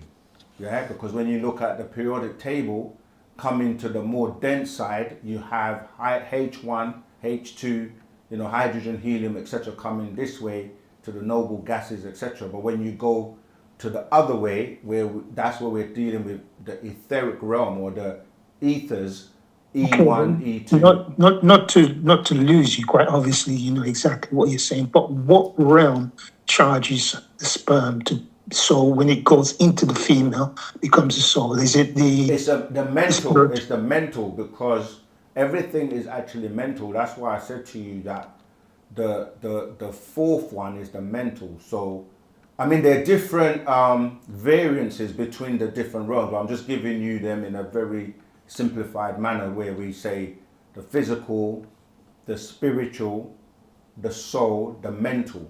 It's the mental, that's where the activation takes place. Not cutting, because I mean, I'm trying to make this simple for myself as well as those that are listening, because quite obviously you know exactly what you're saying. Yeah. So the male is responsible for every human being that has a soul on the planet, correct?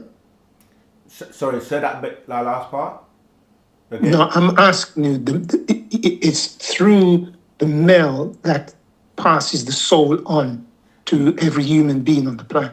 Yes. Is that correct? On the when you come down. So, okay, I haven't quite finished my sentence yet. If you just bear with me. Okay, go ahead. Yes. So if the male is responsible for passing the soul on to every human being, you're saying the only male that can actually do that is what you call I forget the name that you call black people in your language? The Makasu? Sorry, I didn't, go ahead. I didn't hear what you're saying. You're saying I said what exactly? No, I'm asking you, yeah, can you hear me clearly? I can hear you clearly, yeah, I'm just trying to follow you. Okay, I'm asking you, yeah, is it only the black male, the Nubians, or I don't know what you call it in your language, Makasu or something like that, black people? Is it only black people that can pass on the soul to other human beings, from what I've gathered from your information? Do you understand that? Yeah, I do. I'm saying that we don't even use obviously the word black in that sense, but not everybody has a soul, if that's what you're asking, because So what race can pass on souls to other human beings? Is it only what do you call the black people in your what you're language? calling black were here first, and everybody comes from us, unless you're dealing with hybrids that were basically, a hybrid is a being that takes what's already here physically and then add their own DNA and genetics to produce something else. So there are extraterrestrial beings that have mixed with humans on the planet to produce hybrids. But Not to cut you. Could you give me an example of what an hybrid is? Could you name someone out there? Is it the Jay-Z, Adamites. Beyonce? Give me an example of a hybrid. There's so many different hybrids, because when we say hybrids, right, we're talking about, okay, let me explain it like this. The original root races on the planet, the first root race, which is indisputable, is what people are calling the Africans, yeah? And then Africans. Yes, as in, I'm just using that loosely, but we can say the Nagaru, or dealing with the original beings that were grown on this planet, okay? And I'm saying that everything else comes from that blueprint. So the mixture of say another extraterrestrial race that came here and took, okay, let's say the Anunnaki, for example, they came here and they took that which was already growing as the Pataites, took them and produced a hybrid that they call a Lulu-Amilu, okay? Then you have the Adamites of 6,000 years ago, which the Pleiadians came and did the same thing and took them and injected their DNA to produce the Adamites of 6,000 years ago. And you have different species that have come from different places, different star systems. And like, if you look at the Asian races, for example, right, you have beings that came and settled in like what you're calling India or Bali, and they also produced offspring. You had many, many different, the shaggy beings came here. There are different types of extraterrestrial beings that came here, but the point is that the original, the first, came from our ancestors, the Natharu, who seeded this planet with their DNA that then evolved. I'm talking about when you're dealing with humanoid beings anyway, that then seeded the planet, and beings came out of the waters, which we refer to as the, you know, the Pataites. But they were in the seas. There were many beings in the seas before coming onto land, like the sirens and different. Could I just jump in there? Yeah, sure. See, because you see, the essence of my question is who is responsible for passing the soul on to other human beings? Do the Shaggies or the Asians, the Caucasians, and the Negroids? You know, I'm just trying to establish who passes the soul on to human beings, other human beings, because at the end of the day, the questions that I really want to ask is if the male is responsible for passing the soul on.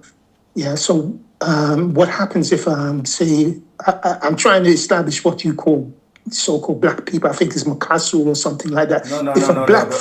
Let me finish, please. If a black female was to have a child for a Caucasian or Asian, does that child have a soul, being the fact that it's the female that has produced the child and not the sperm of a black male? I mean, I'm not sure if that makes any sense, but hopefully you understand what I'm trying to say. The black female, if she has a soul, then yes, she will pass it on.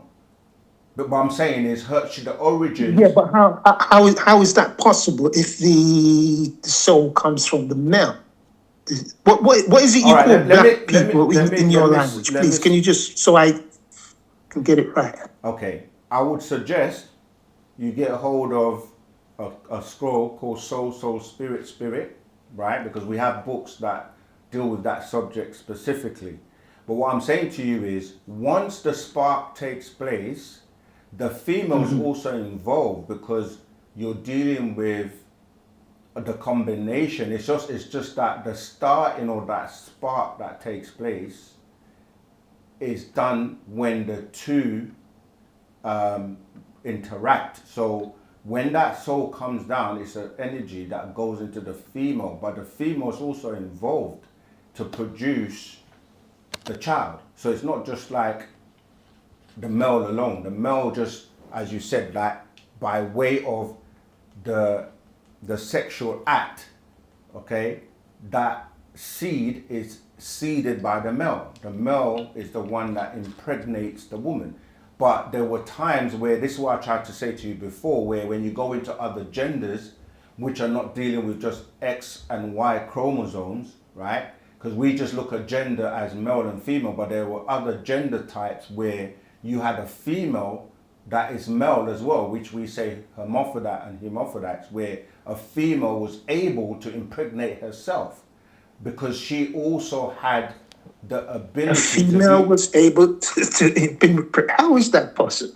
Well, you need to do some research. It's called asexual reproduction, parthenogenesis. All right, these are terms you can Google and look and research, because that's why I was trying to explain to you that when you start to deal with genitals and deal with sexual organs, when you study a female, she has something called a clitoris, which is a small penis, because when you look at how gender is formed from that, when you're genderless, because you come here but you're genderless initially, and then you can either go in one direction where the phallus or the penis becomes elongated and comes out, or it goes the other way where it goes into forming a vagina, but the vagina still has that small part which we refer to as the clitoris in females.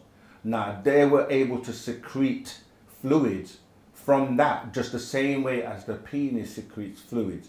So it's not as simple as just male and female, because you have XYX chromosomes, or beings that have XYX. You have beings that have YXY, as opposed to just XX and XY. These are the Could you give me I don't mean to cut you, but could you give me an example of the XYX chromosome? Yes. Could you, for instance, Akhenaten, the pharaoh, I mean, did he have XYX or? Yeah, because he was what people would term a hermaphrodite. These are the different genders that I'm talking about. You can have a hermaphrodite and a hermaphrodite. These are the beings that have the ability to reproduce by themselves. This is why when we deal with asexual reproduction, if you go back and look at how cells, that's why I gave you that whole hierarchy of coming from density to matter to atoms to cells to organs to bodies. This is not just dealing with the humanoid, because you can look at the plant life, you can look at, you know, other species in the waters, like, you know, there are different, like jellyfish, and there are different species that don't have the same, you know, genitals or organs that make us as male and female genders, you see. So it is a complex, in terms of like the evolution. It's not, you know, this is something, you sound shocked when I said that the female was able to reproduce by themselves. But this is brother, that's not something we learn in school, is it? Absolutely. That's why I'm saying that now, today, we're living in the information age, and you can just Google this, you know, and we obviously... What do I Google? Parthenogenesis, asexual reproduction, females being able to procreate by themselves. But give me an example. Give me an example of a female that was able to procreate by herself without the penis of a male. We have a book called Is God Male or Female, yeah? You have a book called Is God Male or Female? Yeah, the reason I'm telling you that, because the references that you're asking for are in those books with examples of real life situations. But you can also, as I said, you can AI these days, you can use AI, you can Google, you can find out. ChatGPT, yeah, you can even use that if you want. And study what I'm saying to you, okay? Study parthenogenesis, study asexual reproduction, study, you know, there's something called the baffling gland, yeah? Research these things and then come back next week. And if you have an open mind... My question hasn't been answered. I mean... Well, sometimes people can get an answer. Because we're speaking over each other right now. Let me finish, please. Sometimes people ask a question. Brother, please, let's be cordial. I'm saying, when you get an answer of something you've never heard before, until you go and actually do the research and check it out for yourself, it's just my word, right? And I'm saying to you that sometimes people want to hear an answer that they want to hear, as opposed to the answer that is being given. And you don't have to agree with me, because at the end of the day, truth is truth, facts are facts. It's not, you know, I don't have a monopoly on the truth, and nor do you. And I'm saying that people who have studied this, I'm even looking in the chat, people are responding, people that have studied this, know this. And it's like anything else. If you study it, do the research, there are specialists in these areas that will confirm what I'm saying. But I'm going to stop so you can finish off. I've got other questions to take, but I'll let you finish off. So what is the soul? How does that differentiate between, let's say, a spirit? I mean, how does that make you different from anyone else? Okay, the soul is the emotion. You have two souls, right? You have one which is called the ruach, or the ruah, which is the breath of life. And these questions you're asking me, if I was to ask you, where did you even come across the reference of the soul, right? It's going to be either from a religious book or from a scientific perspective. But I'm saying to you that there are two souls. One of them is the one that is known as the Ba'a in our ancient times, which is dealing with the emotional you. So when you ask me what's the difference between anything else, living things vibrate and they have a spirit. Not everything that lives has a soul. Examples: animals, trees, rocks. These are things that exist that have a spirit, but they do not have a soul because they cannot like express themselves like emotionally like how we do by dancing or the creative side of us. The breath is the other one, which deals with the ruach, wind, breath, because you have to breathe, right, to fuel the energy that fuels you, which is taking in oxygen, which burns and gives off carbon dioxide. This is known as the breath or the burning that interacts with something called your solar plexus that utilizes that energy of breathing. So these two in combination is what makes beings with soul, and that soul is in contact with natural nature on the higher vibrations. That's why if you're not connected to natural nature, you cannot have rhythm and you cannot dance and you cannot move with natural nature. Okay. You follow me? Whereas a tree cannot dance and cry and, you know, like express itself, nor can a rock, but it's still alive because it has a vibration and a spirit, like animals do as well. All right. I do have to move on. Do some research on what I've said, but I do have to move brother, on. thank you very much for your time. Really appreciate it. You're Okay? welcome. You're welcome. All right. Wadu. Wadu. Gosh, we've run out of time. We've got 3 minutes left. Yeah, I get it. Sometimes people, you know, we have to give, and but unfortunately, for those of you who haven't got your questions answered, I mean, we do have classes every single week, and we have classes on Tuesdays on these channels live, and Saturday, where you'll always have a student teacher. We have the Telegram group where you can ask your questions. So if you didn't get your question answered today, join the Telegram group and ask it, and we will answer it there. If not, join us Saturday. There are classes in other parts of the world too. New Jersey, they have classes as well. New York, you know, we have many classes. So I know everyone around the world needs to get Wu-Sabat. And unfortunately, we have run out of time. I'm just scanning through. We want to thank all the newcomers that have joined us on, you know, on the other platforms, Facebook and so on. So, you know, join the Telegram group. Good to have you on board. And we have so many books that cover every subject and every question that, you know, you've heard today.